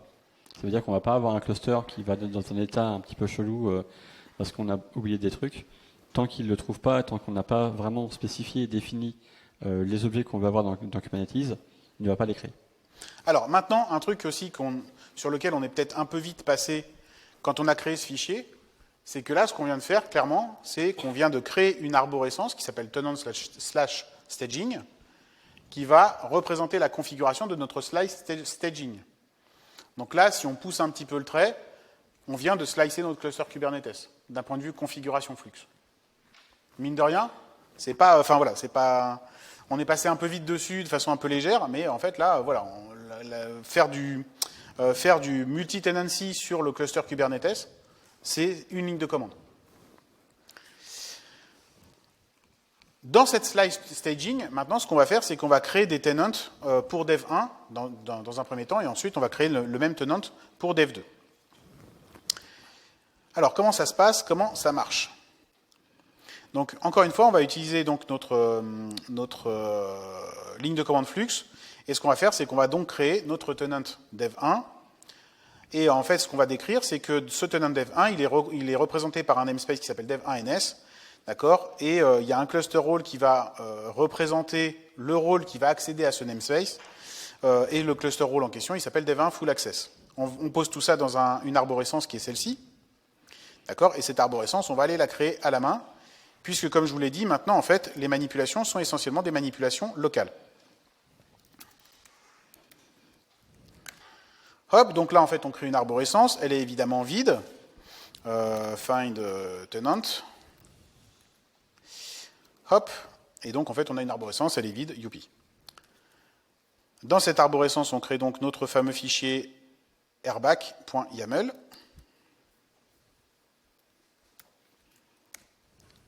Et évidemment, je vous fais voir tout de suite le contenu de ce fichier. Donc dedans, on a notre namespace, évidemment. Et là, en fait, on a une petite spécificité par rapport à ce qu'on a, c'est que là, en fait, on a un implicite qui est le service account, qui est ici dev1, qu'on n'a pas passé ici strictement en ligne de commande. D'accord? C'est notre tenant. Quelque part, notre service account, c'est notre tenant. OK, donc on a un service account dev1, et ce service, il est bindé à un rôle, il est bindé à un rôle dev1 full access, d'accord, à travers ce rôle binding. Alors, le rôle dev1 full access, il n'existe pas sur le cluster. Pour l'instant, il n'existe pas. Voilà, c'est pas un rôle cluster admin, c'est pas un rôle prédéfini dans le cube. C'est un rôle qui n'est pas encore créé, qu'on va créer, exactement. Et c'est à ce moment-là où on va lui donner les droits nécessaires pour le namespace. Le voilà justement. Tu veux le décrire? Bah si tu veux, ouais. Ok, bah go. Du coup, le cluster role, en fait, on va lui donner uniquement les droits de regarder les pods, de les créer, de les supprimer, de les lister, les applications, les extensions, uniquement dans le namespace dev1-ns. D'accord? Et nulle part ailleurs. D'ailleurs, petite anecdote, si vous faites du GitOps avec un cluster Kubernetes déployé dans Docker Desktop, il faut savoir que Docker Desktop vous crée un espèce de service account full admin et le modèle de Airbag ne fonctionne pas très bien, voire pas du tout avec Docker Desktop parce qu'on a galéré à comprendre pourquoi ça ne fonctionnait pas. Donc si vous le faites-le avec d'autres clusters. Tu veux que je le fasse Non, mais il me casse les pieds avec le copier-coller. Je pense que je vais réussir à m'en sortir à un moment donné. Hein, tu sais. Ça fait 20 ans que je fais de l'informatique, je dois être en mesure de faire un copier-coller, je pense. Même sur Cloud Shell, hein, tu vois. Ah ouais. Voilà, donc là en fait on a créé le fichier. Évidemment là, pour le coup, Flux nous aide pas trop puisque on est dans quelque chose de très spécifique au rôle Kubernetes. Et donc là en fait la ligne de commande Flux n'a pas de helper pour ça. Voilà. Ensuite, ce qu'on crée, évidemment, c'est nos différentes sources de données. Alors, est-ce que quelqu'un, là, en lisant cette partie-là, donc, bon, on est clair, on crée une nouvelle source de données Git, d'accord, qui va aller nous brancher sur Aspicot. Ok. Est-ce que quelqu'un a quelque chose à nous dire par rapport à cette ligne de commande là, un truc un peu représentatif, un peu un peu particulier qui l'interroge dans les lignes que je viens de highlighter là. Voir s'il y en a qui sont pas endormis. Parce que comment on essaie de faire un petit jeu de rôle où on s'asticote et tout, histoire de vous tenir éveillé, mais... Tu vas trop loin, là. Est-ce que ça vous parle? Non? Vous voyez rien? C'est pour export. Alors, le moment export, c'est juste que ça va forger un fichier YAML en local. Ouais. Et donc? pas mal du tout. Franchement, je pensais pas que quelqu'un trouverait facilement, enfin comme ça, juste en lisant les lignes. Effectivement, en fait, l'arborescence tenants.base, enfin tenants/base, on l'a pas encore créé. Je vous refais voir. Find tenants. Hop. Ici, on a un base dev 1.5.yaml. Et non, mais en fait, le base, on l'a. Enfin, on vient de le créer. Mais par contre, oui. Ok, je me suis spoilé un peu, pardon. Non, mais en fait, le base, on l'a, mais c'est effectivement soit le point spécifique. Tu me montres un truc? Non, juste corriger ta... Mais elle est bonne, ma ligne de commande. Il manquait un slash ou ça? Il y en a un qui suit. Attends, où ça? Je les ai là, de toute façon. Je vais te copier ici. C'est quoi le blême? Il manque les backslash. Où ça? Bah, tu les vois pas? Là. Ah bah oui, il manque les backslash, t'as tout à fait raison. Voilà. Mais non, oui, d'accord. Ok, non, mais il n'empêche que je me suis spoilé tout à l'heure. Donc en fait, oui. Donc on crée tout dans tenant/base, effectivement. Et donc ici dans tenant, on a effectivement notre machin, notre arborescence avec notre 5, etc. On crée notre fichier customization. Donc là, on est maintenant, en fait, ça fait 3 fois qu'on le fait. Donc vous devez être assez tranquille avec ça. Donc on crée le principe, il manque les backslash. Ouais, tout à fait. Tu exact. copies-colleras sur notes. D'accord. Yes. Exact. Il manque les backslash, t'as raison. Mais qui est-ce qui a créé ces slides? Je crois que c'est moi. Donc en fait, on crée ici la source dépôt, le dépôt Git, qu'on va aller scruter, et le customization. Comme vous le voyez, là, en fait, on va aller scruter, donc pour le compte de dev1, on va aller scruter leur dépôt, enfin le dépôt de dev1, dans lequel on a l'application Aspicot. C'est un premier pattern de collaboration. On considère que c'est le dev qui fournit la description des ressources Kubernetes qui vont être présentes. Là, il y a des gens qui s'interrogent. Je vous montre tout de suite dans l'arborescence Git qu'on a vu au début. Donc, ici, hop. Ici, hop. On l'a ici, là, c'est ça? Celle-là? Attends, je regarde, c'est Aspicot, ok, super. Hop, voilà. Alors moi, j'ai une question pour ceux qui ont suivi. Je l'ai dit à l'oral, mais je ne sais pas si vous l'avez retenu. Ici, on a dit à Flux où était le repo. D'accord? Donc, dev1 aspicot app. Est-ce que vous savez comment va faire Flux pour appliquer le bon fichier dans l'arborescence de l'application? Mais moi, je n'ai pas compris ta question. Je répète. Là, on a donné le repo de code d'Aspicot. D'accord. Dans ce repo de code Aspicot, il y a plein de fichiers. Ouais. Comment va faire Flux pour savoir quel est le bon fichier à appliquer? D'accord, je vois la réponse que tu vas avoir. Ok. Donc, est-ce que quelqu'un a suivi?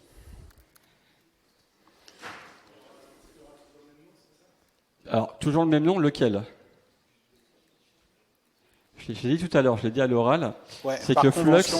Par convention. Exactement. Ouais, c'est ça. Par convention, on va chercher le fichier. Pour ceux qui n'ont pas entendu à distance ou sur la vidéo, Flux va chercher toujours un fichier par convention qui a toujours le même nom, qui s'appelle customization.yaml. Ce qui veut dire quoi? Ce qui veut dire que dans votre repo, là pour le coup dev1 aspicot app, il faut qu'il y ait un fichier customization.yaml pour indiquer à Flux quel fichier lire. Et dans le fichier customization.yaml d'Aspicot app, on l'a déjà créé avant, il référence le deployment.yaml. D'accord? Donc c'est comme ça que Flux va savoir quel fichier appliquer lors du déploiement, lors de la synchronisation, et qui va appliquer le fameux fichier deployment.yaml. Donc là, en fait, dans notre 5, on a bien défini notre objet de type git repo qui va scruter notre dépôt dev1 Aspicot. On a bien un objet customization qui est censé être présent dans ce dépôt. Il se trouve que là, pour l'instant, on n'a pas de fichier customization. On le crée ici. Donc là, on vient de le créer en faisant un customize create. On vient de le créer. Et ici, donc, en fait, si on regarde notre customization qui a été auto-généré, globalement, en fait, il nous prend l'ensemble des fichiers YAML qui sont dans cette arborescence locale. Il n'y a rien de bien méchant. Maintenant, d'un côté, comme le disait Laurent, on va retourner voir un petit peu vite fait, histoire de se mettre ça dans la tête. Ici, dans notre dépôt Dev1 Aspicot, je vous l'avais fait voir tout à l'heure, au tout début, quand je vous expliquais le scénario.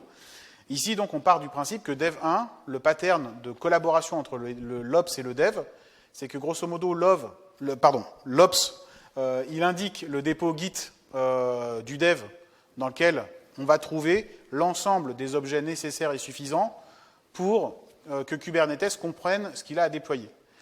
Globalement, en fait, ces fichiers, ils sont de deux ordres. Il y a le fameux fichier customization que Laurent vient de décrire, qui est ici, et qui nous dit simplement, va chercher le fichier deployment colocalisé, et dans le fichier deployment colocalisé, là je ne fais que paraphraser ce que disait Laurent, on trouve tout bêtement notre deployment et notre service qui vont nous permettre de déployer l'application Dev1 Aspicot. D'accord ? Donc là, en fait, on a quelque chose de très simple. Et par contre, on part du principe, là, en l'occurrence, que ce dépôt Dev1 Aspicot, il est à la main du dev et que donc le dev, il a à connaître ce genre de syntaxe. Il doit savoir forger un fichier avec des deployments, des services, des ressources Kubernetes et un fichier customization. C'est un pattern qui peut être valable dans certaines entreprises, qui peut ne pas être valable dans certaines autres. Là, c'est pareil, on a fait le choix d'avoir tout dans le même repo de code. Donc, il y a non seulement le code, la CI, mais aussi le deployment.yaml. On pourrait très bien faire aussi un choix de dire, on a notre repo de code qui n'est strictement que du code, on a une CI qui build et pousse une image, et on a un autre repo qui s'appelle dev1-aspicot-devops, par exemple, où là, c'est d'autres personnes, plutôt DevOps, on va dire, entre guillemets, même si j'ai pas ce terme-là, qui va créer des YAML qui vont bien, et qui vont se baser sur le SHA-1 de l'image qui a été créée. D'accord ? Donc on a les deux patterns. Là, on a fait le choix d'en avoir qu'un seul pour être plus rapide.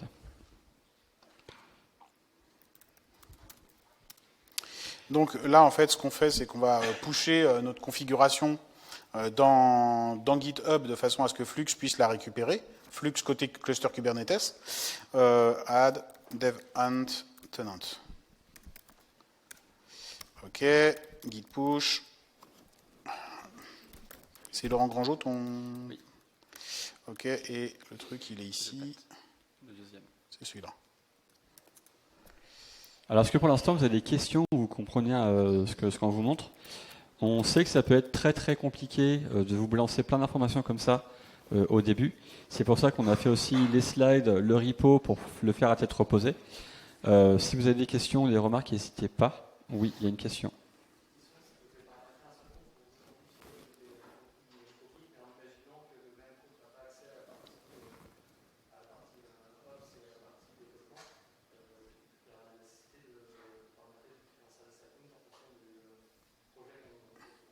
Là, c'est le cas, en fait. Oui, on répète la question.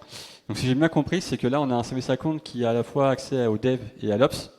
Est-ce que parce qu'on a un seul repo, est-ce que dans le cas où on aurait deux repos différents, on devrait séparer, on crée de nouveaux service accounts je peux me permettre de répondre et après tu complètes, Ludo.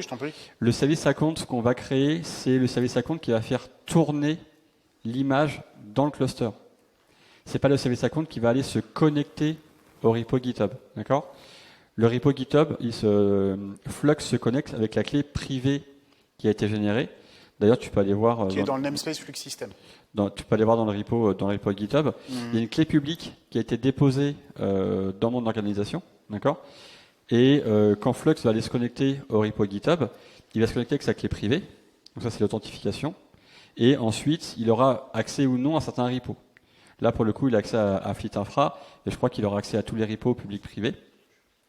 Mais pour se connecter, de toute façon, c'est une clé publique et une clé privée. Le service account, c'est vraiment pour faire tourner l'image avec un compte différent. On peut paramétrer plusieurs tokens. Il suffira de créer plusieurs cubes secrets, les passer à Flux, et du coup, on aura plein de clés privées qui pourront se connecter à plein de l'organisation publique ou de repos publics, etc. Repos public ou privé. Alors ici, donc, quand on regarde un petit peu ce qui se passe, donc on a poussé toute notre configuration côté flux, et on voit que on a toujours un problème qui est que pour l'instant ça ne déploie pas, et grosso modo, le problème c'est que notre /tenant/staging, on l'a toujours pas. Et effectivement, pardon ? Est-ce que tu es sûr que c'est le bon commit ? Alors c'est le bon commit, mais c'est assez logique puisque de toute façon cette arborescence-là, on l'a jamais créée en fait. Et vous voyez que aujourd'hui, en fait, ce qu'on a, c'est une arborescence qui s'appelle tenant/base et non pas tenant/staging. Alors nous, ce qui nous intéresse, c'est un tenant qui est censé être sourcé dans tenant/staging. Donc en fait, on a une slice qui s'appelle staging, et il se trouve que pour l'instant, la configuration, on l'a fait dans une pseudo-slice qui s'appelle base, mais qui n'est pas scrutée par flux. D'accord ? Donc on a une configuration qu'on a générée avec flux, ligne de commande, on l'a poussée dans le dépôt GitHub, dans une arborescence qui est proche de l'arborescence qui est scrutée par flux côté Kubernetes, ok, mais par contre, ce n'est pas la bonne arborescence. Alors pourquoi on a fait ça ? Parce que là, en fait, on est quand même à 2 doigts d'avoir une application qui est déployée en mode isolé par rapport à ce qu'on souhaitait faire. Le truc qui nous manque, en fait, c'est cette partie-là. D'accord ? Donc on a bien une arborescence ici, tenant base, qu'on vient de générer, ok, ensemble. C'est assez simple. Et puis vous voyez qu'ici, dans mon screenshot, on a une deuxième arborescence qui s'appelle staging avec des fichiers dedans, voire même une troisième arborescence qui s'appelle prod avec quelque chose dedans éventuellement. Ok ? Alors pourquoi on fabrique cette arborescence comme ça ? Parce qu'en fait, on essaye de vous montrer vraiment un cas un petit peu réel en entreprise, qui consiste à se dire, en fait, on va avoir plusieurs slices ou plusieurs clusters à gérer, et on souhaite quand même faire du dry au maximum. Et pour faire du dry au maximum, on va tirer parti des capacités de patching, de customize. Autrement dit, en fait, on va avoir une configuration commune qu'on va mettre dans base. Et ensuite, cette configuration commune, on va la dériver pour chacune de nos slices staging et prod. Et comment on va faire cette dérivation ? À travers l'application de patch. OK ? Donc un truc qui est un petit peu plus poussé que juste vous faire voir le b.a.-ba de la chose. Et effectivement, c'est vraiment comme ça que fonctionne Flux en fait. Flux, il y a une base et on va venir par environnement mettre des patchs. Et donc là, on reproduit, comme a dit Ludo, le fonctionnement du Customize et c'est vraiment propre à Customize. Donc ce qu'on fait, c'est qu'on va créer enfin cette arborescence.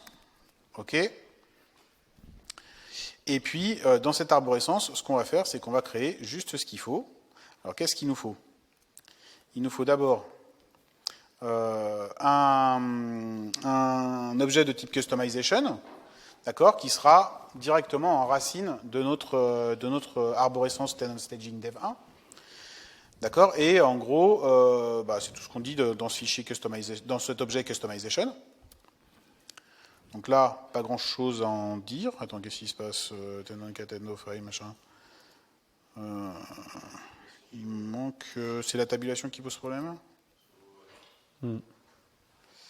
Ah, yes. Sinon, on va dans GitHub et fait un copier-coller. Ouais, non, mais attends. Ouais, voilà. Hop, et on va ici. Hop, on va nettoyer un petit peu tout ça. Hop, voilà.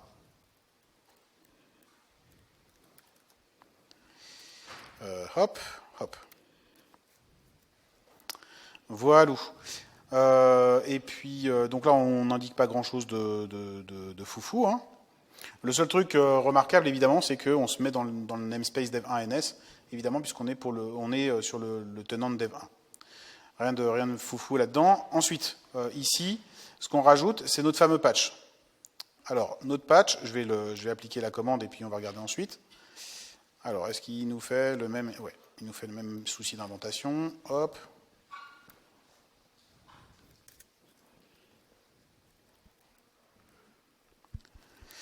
Alors là, en l'occurrence, notre patch, bon, c'est vraiment juste pour vous montrer la syntaxe parce que, comme vous le voyez, notre patch, il ne fait pas grand-chose. Allons voir Vim, donc tenant, staging, dev1, customization. Hop. Donc là, en fait, qu'est-ce qu'on a ? On n'a pas grand-chose, en fait. On a juste ici donc un objet customization qui vient chercher donc un patch. Ce patch, il est contenu dans un fichier qui s'appelle dev1patch.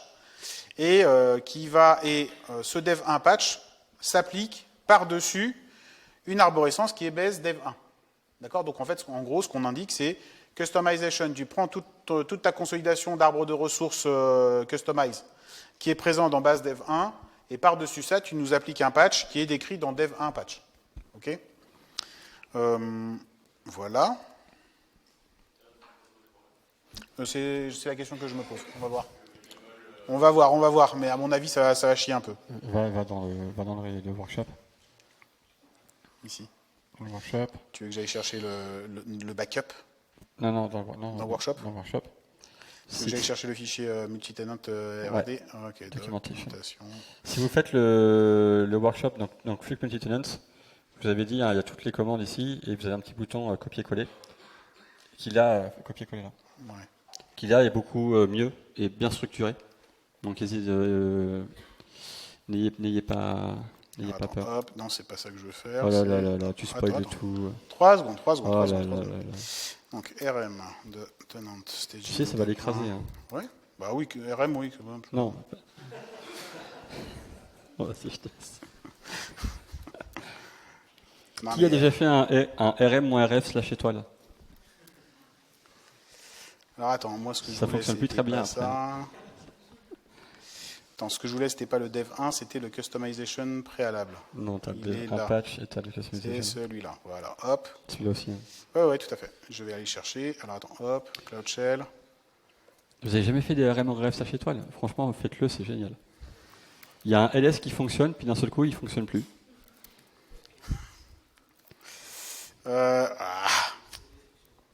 Le CD fonctionne. Ça, en fait, ça dépend si c'est en mémoire ou pas. Si c'est en mémoire, ça fonctionne encore. Puis après, ça fonctionne plus. Voilà, et... Point étoile. Ah oui. Ah, je l'ai fait pour information, je l'ai fait sur un serveur de mon école. Sauf qu'on n'avait pas les droits. Donc ça a fait plein de messages erreurs. Je me suis dit, mais c'est bizarre quand même, ça enlève plein de trucs. C'était pas cool. Alors, qu'est-ce qu'on a dans ce fichier? Il est tout pourri aussi, donc on va le virer. Faut que je meuble encore? Non, mais c'est bon, on y est. Hein. Ok, et puis donc on va pousser notre fichier dev1 patch. Et donc en fait, ce fichier dev1 patch, qu'est-ce qu'il fait? Globalement, en fait, il fait rien. Vous avez vu, c'est quand même assez simple comme patch. Donc en fait, là, ce qu'on a juste fait, c'est un patch virtuel qui vient juste nous réaffilier notre arborescence de base. Donc en gros, ce qu'on indique, c'est que staging, globalement, c'est un patch vierge sur l'arborescence de base, sur la configuration de base. Et ce qui est intéressant, c'est que justement, ça nous permet de nous dire, par exemple, qu'un cluster staging va être notre configuration de base et un cluster de prod va être une configuration légèrement différente de notre configuration de base. Par exemple, avec des réplicasets différentes, etc. Hop, on applique ça et on y va.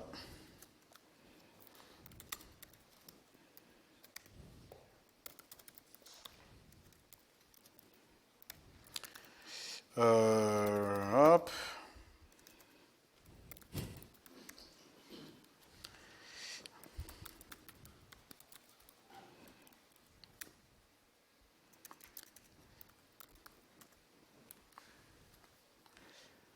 Il est où? Elle est là, notre clé. Hop. Et on y est.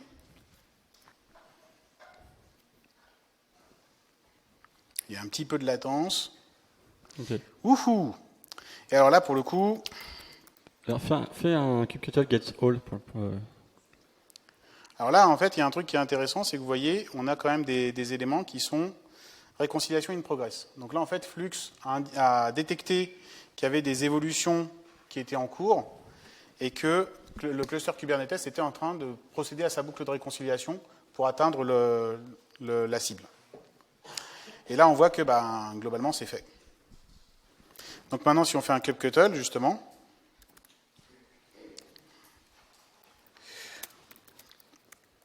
-n namespace -ns. Hop, donc là en fait ce qu'on voit c'est qu'on a un namespace donc dev1ns qui est arrivé, évidemment, puisque je me positionne dedans, et on voit que voilà, en fait, notre service et notre deployment, ils sont bien appliqués. Donc ça y est, là en fait on a notre configuration avec un dev 1 qui a réussi à déployer son application. Et là, en fait, vous comprenez, hein, le dev 1, il a zéro accès au cluster. Ce qu'il a fait, c'est qu'il a filé des fichiers YAML dans son dépôt Git. Par contre, l'Ops, lui, il a accès au cluster Kubernetes, plus exactement le Flux a une configuration qui lui permet de se brancher sur le cluster Kubernetes, évidemment, puisqu'il en fait partie. Et d'autre part, le Flux scrute la configuration dans Fleet Infra, et c'est dans cette configuration Fleet Infra qu'on a les différents éléments. Pour fixer un petit peu tout ça, parce qu'au final, on a beaucoup de fichiers, de redirections dans tous les sens. Donc, si on regarde un petit peu ici, voilà en fait ce qu'on a mis en place. Donc, on a une première configuration qui est notre configuration Flux, qui est ici. D'accord ? Elle commence dans Customization, et Customization consolide ces deux fichiers. Ces deux fichiers, c'est du dogfooding, donc en fait, ça scrute cette arborescence. Dans cette arborescence, il se trouve qu'on a un tenant.yaml qui décrit les tenants, et le premier tenant qui est décrit, c'est celui qui est dans staging dev 1. On vient, par convention, on vient regarder le fichier customization.yaml qui indique ce fichier-là, et ce fichier-là, en fait, indique qu'on va patcher par-dessus cette arborescence-là. Dans cette arborescence, on a la configuration de base, qui commence donc dans customization.yaml. Ce customization.yaml, il agrège les différents fichiers qui sont ici en bleu, et ici, dans 5, en fait, on décrit une nouvelle source de données, une nouvelle source GitOps, qui est ce dépôt-là, qui est le dépôt qui est à la main du dev. Et dans ce dépôt-là, on a un fichier customization qui nous dit les ressources à déployer, elles sont décrites dans deployment.yaml. OK, c'est limpide. Évidemment, ici, on a une arborescence staging. Rien ne nous empêche derrière d'avoir une arborescence de prod ici, d'accord, et d'avoir ici, dans notre tenant.yaml, une nouvelle source de scrutation qui serait notre arborescence de prod. Et donc là, pour le coup, on est vraiment dans une gestion de flotte de cluster Kubernetes, comme le nom du dépôt le laisse indiquer, quoi, en fait, l'indique, Fleet Infra. OK ? Alors, Dev1 Aspicote est déployé, super. Vous l'avez vu ici avec la ligne de commande. J'essaye de ne pas trop perdre de temps, histoire qu'on ait un petit peu de temps pour le reste, parce que le reste est sympa aussi. Il y a quand même quelques limitations à avoir ce pattern. Donc là, en fait, toute cette première partie, ça vous explique un petit peu comment manipuler Flux, à la fois d'un point de vue Ops, et à la fois comment une première notion de collaboration entre Dev et Ops peut se faire, en se disant que le Dev porte quand même à sa charge toute la description de la configuration Kubernetes qui incombe à son application, enfin qui est propre à son application. Le truc, c'est que ça pose quand même un certain nombre de problèmes, qui est que, évidemment, là, par exemple, les ressources, elles sont décrites par le dev. Donc, par exemple, le nombre de réplicas, il est décrit dans le deployment.yaml qui est côté dev. Donc, ça veut dire que si l'Ops veut faire une évolution par rapport à ça, si l'Ops veut, par exemple, avoir un nombre de réplicas supérieur pour la production ou ce genre de choses, c'est pas super facile. Éventuellement, ce qu'il peut faire, c'est porter le patch à ce niveau-là. Ici, là, il peut éventuellement indiquer ici dans le patch des éléments qui viendraient surcharger ce qui est présent dans le deployment.yaml. Mais imaginons un cas qui doit exister dans pas mal d'entreprises. Moi, actuellement, je suis dans une entreprise qui est comme ça. Ce dépôt-là, il n'est pas forcément accessible à l'Ops. D'accord ? Et donc, en fait, l'Ops, il ne va pas forcément comprendre ou déduire la syntaxe qui est présente dans le deployment.yaml. Donc là, en fait, on est quand même dans un mode de collaboration où les choses sont quand même assez silotées. Ce n'est pas si simple, en fait, pour l'un d'avoir accès au dépôt de l'autre, enfin, d'avoir accès aux ressources qui sont décrites dans le dépôt de l'autre. Pour ça, en fait, il y a une autre stratégie qui est possible. Et Laurent, je vais peut-être te laisser faire la partie Helm, si tu veux. Qui est... Comment ? On peut faire aussi la sécurité Ops. Ouais. Peut-être juste tu le décris vite fait et puis tu passes à la partie suivante. Pas de souci. Yes. Donc on vous a dit, merci Ludo, hein, ça fait une heure et demie que tu parles. Moi je fais pas grand chose à part taper mon mot de passe. Donc et merci. Troller méchamment quoi, il troller méchamment. Il troller méchamment. J'aime bien troller les Ops. Bref, on a fait une demi-heure. On va voir si tu te débrouilles mieux que moi au niveau des copier-coller. Alors ce qui est bien, c'est... Bref. Du coup, l'autre étape qu'on peut faire avec Flux, c'est faire de chart Helm. On a aussi un autre mode de collaboration quand on fait du développement, c'est d'utiliser les charts Helm. Moi, je suis pas super fan de Helm pour des raisons de templating et on ne sait pas ce qu'on a fait, etc. Mais chacun est propre de faire ce qu'il veut. Et du coup, on va exactement reproduire la même chose qu'on a fait avec Customize. Ça veut dire quoi? Ça veut dire création de l'arborescence de config du tenant, création d'une namespace, isolation d'une namespace. Et du coup, alors on va pas le faire parce qu'on n'a pas beaucoup de temps et on aimerait bien vous parler un petit peu de la suite. plutôt de sécurité et de monitoring juste après. Donc là, l'étape c'est de créer une source qui est la source Helm chart. On va aller scruter un repo qui est un repo non pas de code de chart, mais de chart museum. Alors, je ne sais pas si vous connaissez, le Chart Museum, c'est vraiment, là on utilise une page GitHub Pages pour exposer une page qui n'a rien dessus, mais qui contient, alors c'est là où je vais avoir besoin. Attends, tu veux que je te tienne le micro peut-être? Je viens. Un index.yaml qui va contenir la liste, merci Ludo, la liste de tous les releases des charts que j'ai compilés. Donc, vous voyez qu'il y a la version 0.1.1, la version 0.1.0, la version 0.1.0 aussi de Chenipan. Elle est là, c'était Carapuce, pardon. Et donc ça, c'est uniquement pour dire, ok, on a une page qui va lister toutes les releases des charts Helm, et là on utilise principalement un mécanisme de... vous voyez rien, vous voyez pas grand-chose. Un mécanisme de release propre à GitHub, donc github.com, OneKubernetes, dev2helmchart, release, download, etc., etc. D'où le fait pourquoi on fait le workshop sur GitHub, parce que c'est plus simple. Et du coup, on a le même principe, on a une CI qui va nous builder notre image, puis ensuite notre chart Helm et qui va la pousser sur la chart museum pour qu'on ait à disposition. Donc même principe, on va avoir une chart Helm, on va avoir aussi une version de release. Alors ça, on va revoir le slide parce qu'il est croppé, c'est pas bien. Non, on peut pas le descendre. C'est pas grave. Donc on a une Helm release qui lui va aller choper les différentes charts Helm. Et pour le coup, ici, on lui dit d'installer le chart dev2 Carapuce Helm en version 0.1.0. D'accord? Si on veut créer une nouvelle release et déployer une nouvelle release, on changera juste la version de la chart en version 0.1.1. Et mes principes, je vais basculer sur le workshop pour que vous puissiez voir un peu mieux. Tac. On est où? Le tenant. Donc tout ça c'est la création. La release elle est là. Tout ça on l'exporte dans le base dev2sync.yaml. D'accord? Et même principe que tout à l'heure, on va créer le fichier customization.yaml avec le customize create.autodetect. Et ensuite on va appliquer un nouveau patch qui là pour le coup, mes principes va rien faire. Ok. Donc là, on a juste patché en version 0.1.1 au lieu de la version 0.0.0. Du coup, une fois qu'on a fait tout ça, qu'on a créé les YAML, même principe que tout à l'heure, je suis un petit peu vite, donc n'hésitez pas si vous ne comprenez pas. On va faire un git commit, git push. Et là, Flux, au lieu de scruter un dépôt Git avec un customization et un deployment.yaml, il va aller scruter le chart museum qui contient la liste de mes charts et de mes releases et faire un Helm install de ma chart directement. D'accord? On peut aussi spécifier des valeurs des types values.yaml. Donc on va pouvoir mettre en place dans les dev2 patch des values.yaml.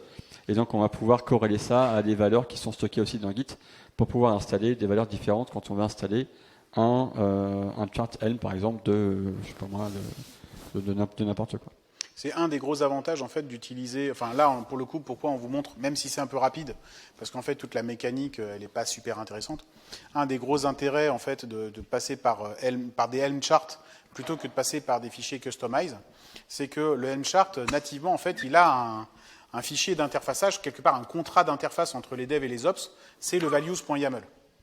D'accord? C'est dans ce fichier-là qu'on sait les éléments qui sont configurables dans le chart Helm et dans les ressources Kubernetes qui sont déployées par ce chart. Autrement dit, l'ops, par défaut, en fait, en lisant ce values.yaml, il sait la marge de manœuvre, la latitude qu'il a qu'il a en impact potentiel sur les ressources, l'application qui va être déployée à travers le chart Helm. Donc de ce point de vue-là, c'est intéressant. L'autre point qui est intéressant, c'est que comme vous l'avez vu, quand on a dev1 par exemple, pour une application, on a un dépôt de code. Si dev1 fabrique une deuxième application, l'Ops doit faire une nouvelle configuration pour scruter une nouvelle source Git repo avec une nouvelle arborescence, avec un nouveau customization, etc. Donc en fait, pour chaque nouvelle appli, l'Ops est quand même sollicité pour aller fabriquer la configuration Flux qui va aller scruter le dépôt Git. Alors que dans pas forcément. Alors, dans le cas qu'on a montré là. Ben non, tu fais des pull requests, tu demandes à tes développeurs de faire des pull requests. Oui, tu peux faire des pull requests sur le fleet infra éventuellement, exactement, à travers une stratégie Git, mais fondamentalement, en fait, on a quand même de l'évolution de configuration à faire pour chaque nouvelle application. Alors que là, on a une seule source à scruter, qui est le Sharp Museum. D'accord ? Et ensuite, on n'a que des Helm release à rajouter. Donc là encore, en fait, les choses sont un petit peu facilitées. Après, je suis un peu de l'avis de Laurent. La syntaxe chart, elle est quand même un petit peu overload par rapport à de la syntaxe, on va dire, customized de base. C'est clair pour tout le monde ? Vous avez tout compris ? Demain, vous mettez ça en production. Ce qui est intéressant aussi, c'est pour ça qu'on est passé un petit peu rapide sur Helm, parce qu'on aimerait bien vous parler un petit peu de sécurité, c'est que on va pouvoir faire, et c'est des choses qui commencent à être intéressantes. Typiquement, là, dans le workshop, on est capable d'installer Kyverno. Alors, Kyverno, pour ceux qui ne savent pas, c'est comme Open Policy Agent. C'est un admission controller ou une mutation webhook, je ne sais plus très bien comment ça fonctionne, qui va venir intercepter, lorsqu'on va vouloir installer une application, qui va intercepter le déploiement et qui va checker des policies de sécurité. En gros, là, ce qu'on va vouloir faire, c'est installer Kyverno, d'accord ? Ajouter une policy qui va demander d'avoir forcément un service account dans le déploiement. Et s'il n'y a pas de service account dans le déploiement, on va interdire le déploiement en disant il vous manque des choses. Kyverno, évidemment, c'est pas que le service account, il y a aussi d'autres security policy. Mes principes, et on va l'étendre un petit peu plus loin, c'est d'installer Kyverno. Alors là, c'est que des copier-coller, donc ça devrait aller, Ludo. Okay. Sauf quand je vais faire des gits. Donc ce qu'on va faire, c'est qu'on va créer un dossier qui s'appelle Kyverno. Dedans, ce qu'on va mettre, c'est on va mettre un YAML d'installation de Kyverno. D'accord ? Ah oui, il y a beaucoup de latence. Et donc en gros, c'est quoi ce YAML ? C'est je l'ai récupéré du repo Kyverno dans version 1.5.4, qui est vraiment l'installation de Kyverno en lui-même. Donc les services accounts, les services, les namespaces, etc., les droits et compagnie. Et derrière, on va venir, là j'ai besoin de toi, on va venir ajouter, donc add étoile, git commit -m, add Kyverno, git push, je push à tout à l'heure. Et donc là on a commité l'installation de Kyverno, sauf que pour l'instant, Flux ne va rien faire puisqu'on ne lui a pas dit quoi faire. Donc on va next step, on va aller l'installer sur le cluster. Donc même principe que tout à l'heure, on va lui dire voilà où se trouve l'installation de Kyverno. Et dans ce dossier-là, tu vas aller me scruter évidemment le source repo, kyverno.sync. Et évidemment, comme vous avez compris depuis tout à l'heure, il va falloir aussi créer le fichier customization.yaml pour lui dire quoi faire. Donc ce qu'on va faire, c'est qu'on va lui créer le fichier sync dans le dossier Kyverno. Ensuite, on va aller dans le repo Kyverno, je vais arriver dans le dossier Kyverno, créer les customize. Et donc là, si on regarde, on a bien notre fichier d'installation de Kyverno, notre fichier de synchronisation qui va contenir je vais pouvoir vous montrer rapidement, la définition de flux pour les installations. Donc, vient de scruter le git repo, va me scruter le chemin et installe-moi ce que tu as installé. Et on a bien le dernier fichier qui est le customization.yaml qui, lui, va contenir voilà les ressources à installer, donc Kyverno components et sync.yaml. OK ? Je ferai tout le git commit, git push à la fin, comme ça sera plus simple. Ensuite, derrière, donc là, on va avoir l'installation de Kyverno sur le cluster. Derrière, à Kyverno, on va devoir lui demander quelles sont les politiques à appliquer de sécurité que tu veux. Donc on va lui créer un dossier qui s'appelle Kyverno Policies. Hop, on va le créer ici. Et là, on va lui appliquer vraiment un fichier enforce service account.yaml, là qui est pour le coup vraiment propre à Kyverno. Donc on va lui dire check-moi dans le cluster et tu m'exclus le Flux system. Donc on va exclure le namespace de Flux en lui-même. Tu vas me scoter les types customization et Helm release et tu vas me checker si le service account est présent. Et s'il n'est pas présent, le message d'erreur, ça sera .spec.serviceAccountName is required. D'accord ? Et la politique, c'est vraiment unforcé. On n'est pas en audit, on est vraiment on va forcer la politique de sécurité. Ça, c'est pour les types. Derrière, là, on a sur les customization, on va pouvoir lui dire aussi qu'il n'y a pas de namespace qui a été associé.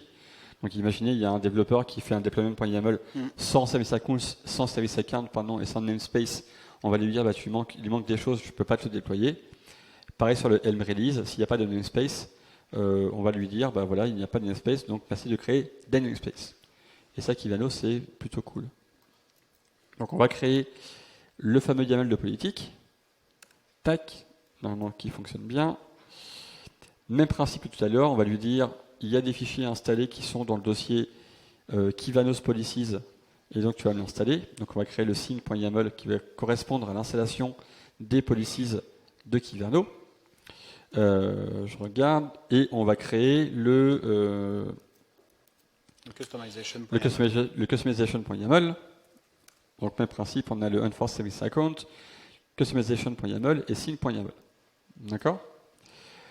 Le problème, c'est que si j'applique une policies sans avoir installé Kivano avant, le cluster va râler, il va dire je ne peux pas installer ton policies, je ne connais pas ce nouveau kind que tu me passes qui est kind cluster policy, donc je suis un petit peu dans les choux et on est un petit peu en état miné. Ce qu'il faudrait faire, c'est installer Kivano avant d'installer Kivano Policies. Et bien ça tombe bien, parce que dans Flux, on a le mot-clé qui s'appelle moment_depends on Kivano, qui va lui dire, en fait, Kivano Policies, il dépend de Kivano, donc tu m'installes Kivano juste avant le Kivano Policies. Ok ? Donc cette commande-là, hop, on va la copier-coller. Pas ici, s'il vous plaît. Et donc si on va regarder rapidement maintenant à quoi correspond le scene.yaml, on voit bien qu'on a un depends_on name Kivano ici, et Flux va savoir que avant d'appliquer ce customization là, il va devoir appliquer le customization de Kivano et donc installer Kivano avant d'appliquer la policies, et comme Kivano sera installé et qu'on aura un kind cluster policy, tout va bien se passer. Ok. Même principe, dans le tenant, on va lui rajouter que le tenant dépend de Kivano Policies. Et donc on va avoir un effet cascade où le tenant staging va dépendre de Kivano Policies. Kivano Policies va lui dépendre de Kivano. Et donc du coup, on va avoir toute la chaîne sur le tenant staging qui va être installée. Et ça va être magique. Si on regarde maintenant cluster, tenants, on a bien le tenants, toujours le staging, qui dépend de Kivano Policies. Et donc on sait que ce tenants-là, ce customization-là, par cascade, Kivano Policies, Kivano, etc. etc. Ok. Donc c'est là où j'ai besoin de toi, s'il te plaît. Donc là on va tout pousser. Git commit -m Kivano git push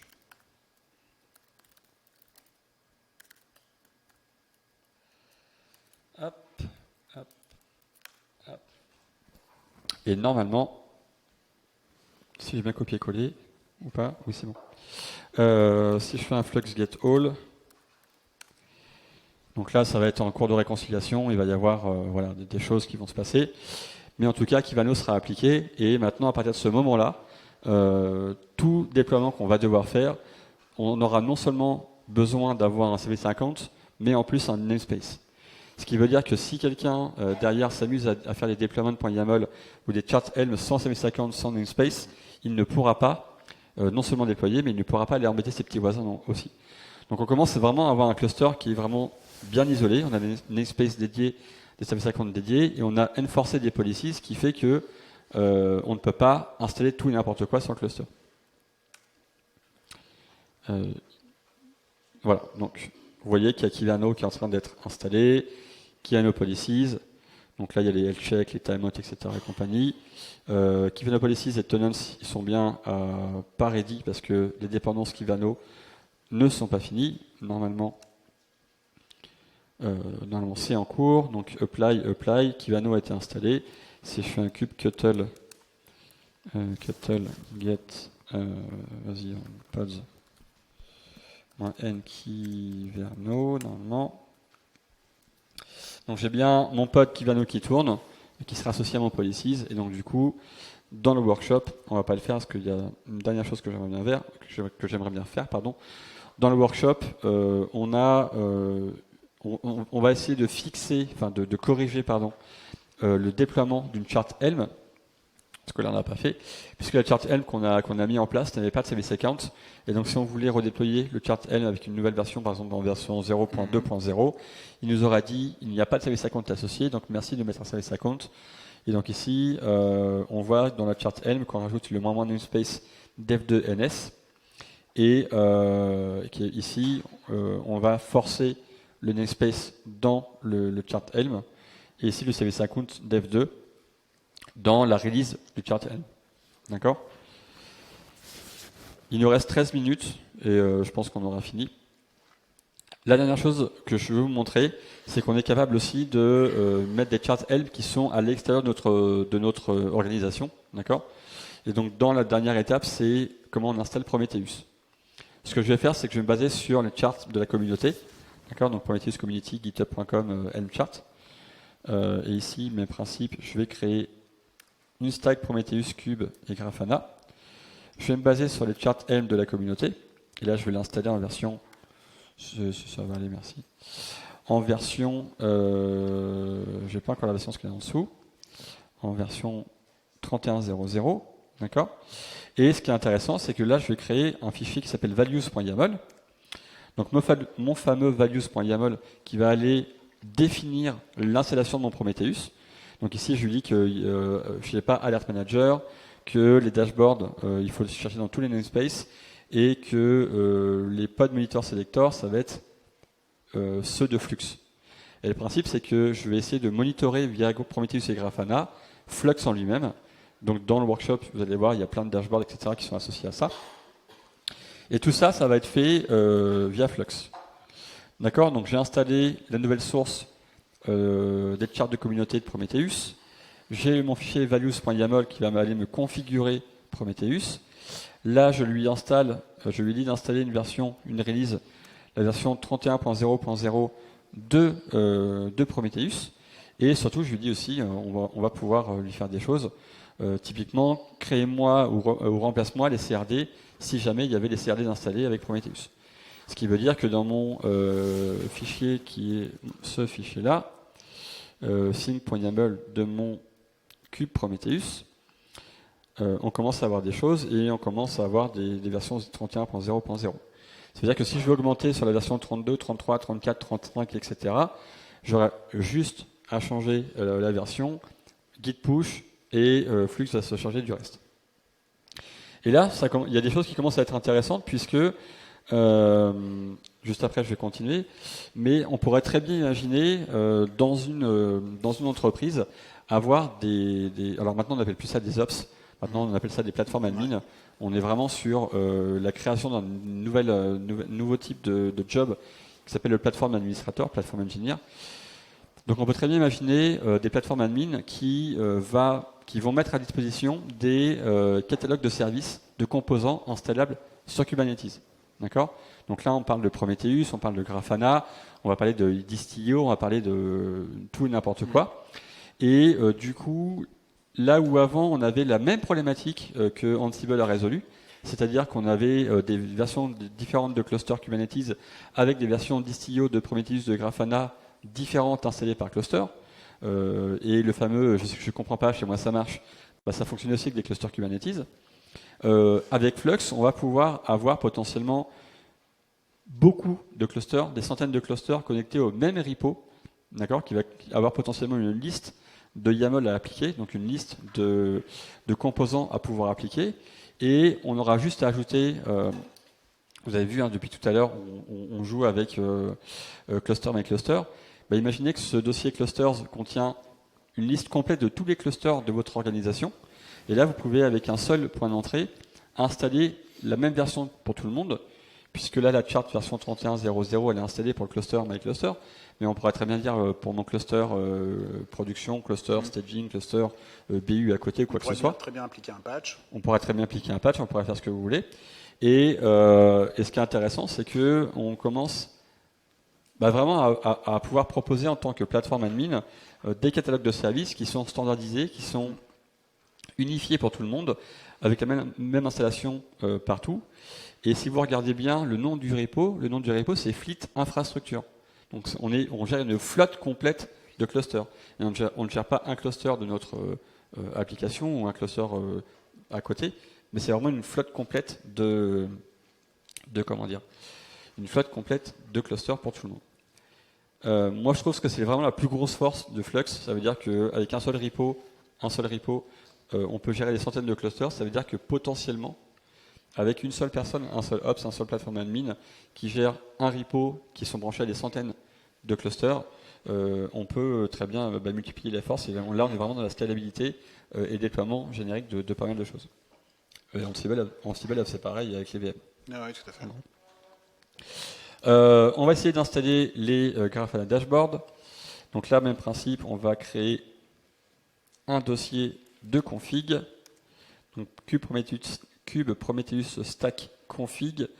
On va aller configurer le pod monitor. Donc là, on va lui dire de monitorer tout ce qui est flux et tout ce qui est help controller, source controller, customize controller et 3 autres contrôleurs dont on n'a pas parlé, notification, image automation et image reflector.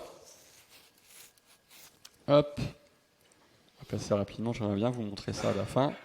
On va aller récupérer les dashboards fournis par Flux Grafana. Error 404 not found, donc ça veut dire qu'il ne les fournit plus. Super. Paf, si je fais ça. Est-ce que ça a changé de nom? Est-ce qu'on peut faire ça en live ou pas? Ça a changé de nom. Comment ça? Flux n'existe plus? Non. Flux 2. Ah, demain c'est mieux. Donc, est-ce qu'on peut fixer ça en live ou pas? Manifest monitoring Grafana. Manifest monitoring. C'est quoi ça? Dashboard. Voilà, c'est celui-là. C'est celui-là qui m'intéresse. Donc il s'appelle monitoring config. On va faire ça en live. Là, c'est du pur live. Peut-être que ça ne fonctionnera pas. On ne sait pas. Du coup, mes principes sur le control plane. Est-ce que le control plane est là? Exact. Donc ce qu'on va faire, c'est qu'on va s'amuser à faire ça.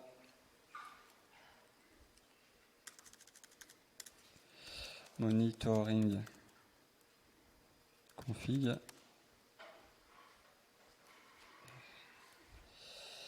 Hop là. OK. Du coup, on va pouvoir continuer.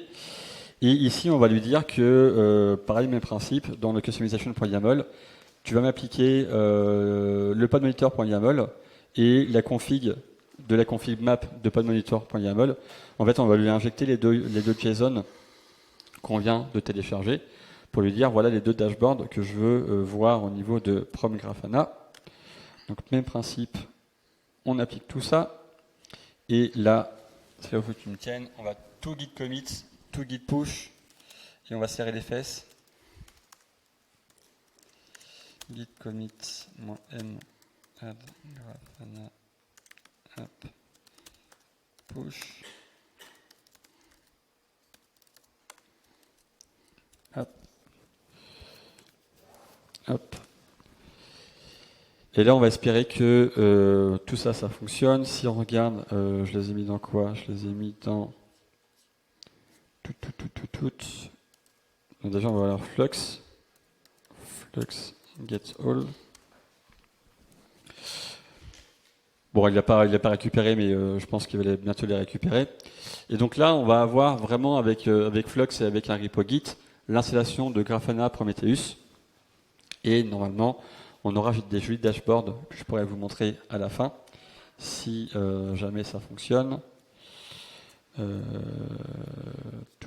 Touk. Donc dans Fleet Infra, on en est au commit 84. Bon, il veut pas. Il veut pas. Si je regardais tout à l'heure et je vous montrerai que ça fonctionne. Voilà ce qu'on avait à vous montrer. Le mot de la fin. Bah c'est bon, mangez-en quoi. Ouais. En tout cas, j'espère que. Alors, on a eu beaucoup de. Enfin, j'anticipe aussi une question. Attention, ça va tomber. Non, c'est pas grave. Si, ça va tomber. c'est mon Mac. On a eu une question aussi, c'est pourquoi avoir choisi Flux plutôt qu'Argo CD. Ludo l'a dit au début, mais pour nous, le gros avantage de Flux, c'est que ça reste relativement simple, dans le sens où tout ce qu'on a fait, c'est de créer des YAML, les git push, enfin les git commit et les git push, et Flux les a réconciliés automatiquement.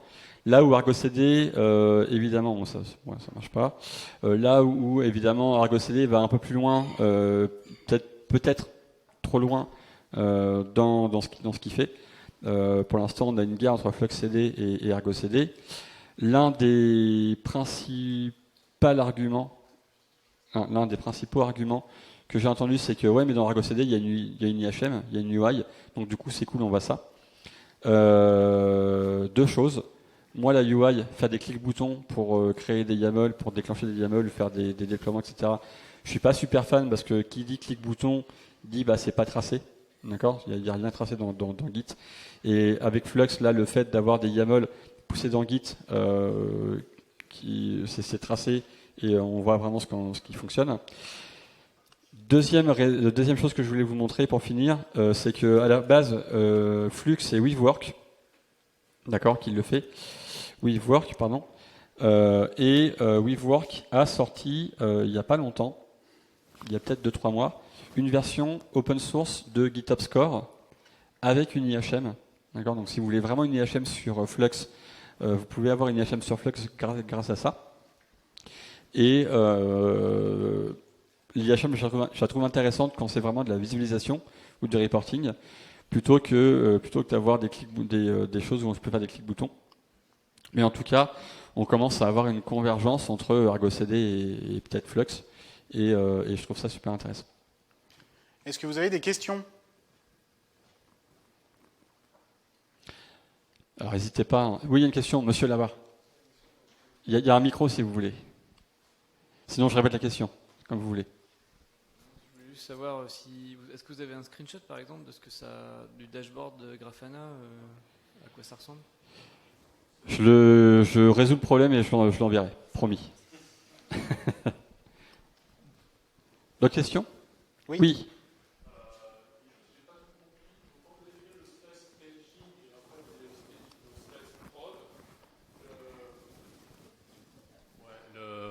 Lorsqu'on va avoir plusieurs slides, donc en staging et prod, concrètement, c'est des préfixes sur les namespace. Comment vous isolez les ressources dans ce cadre-là, sur un même cluster?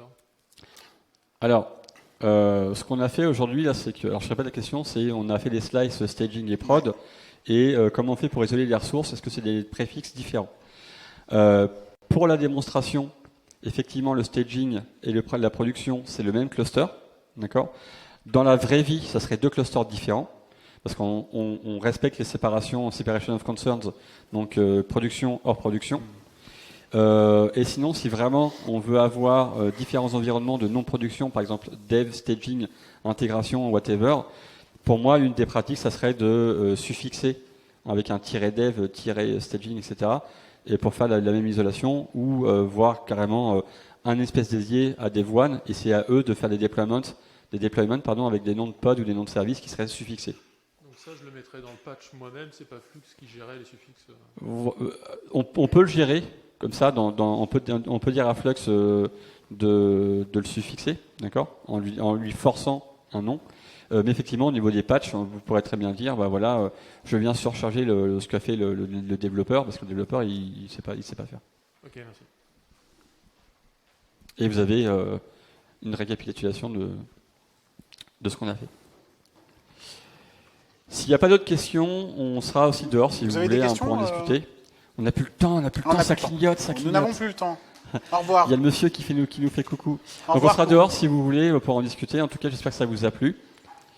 Et puis, passez une bonne fin de conférence. Bon, tu nous débloques ça? Ouais.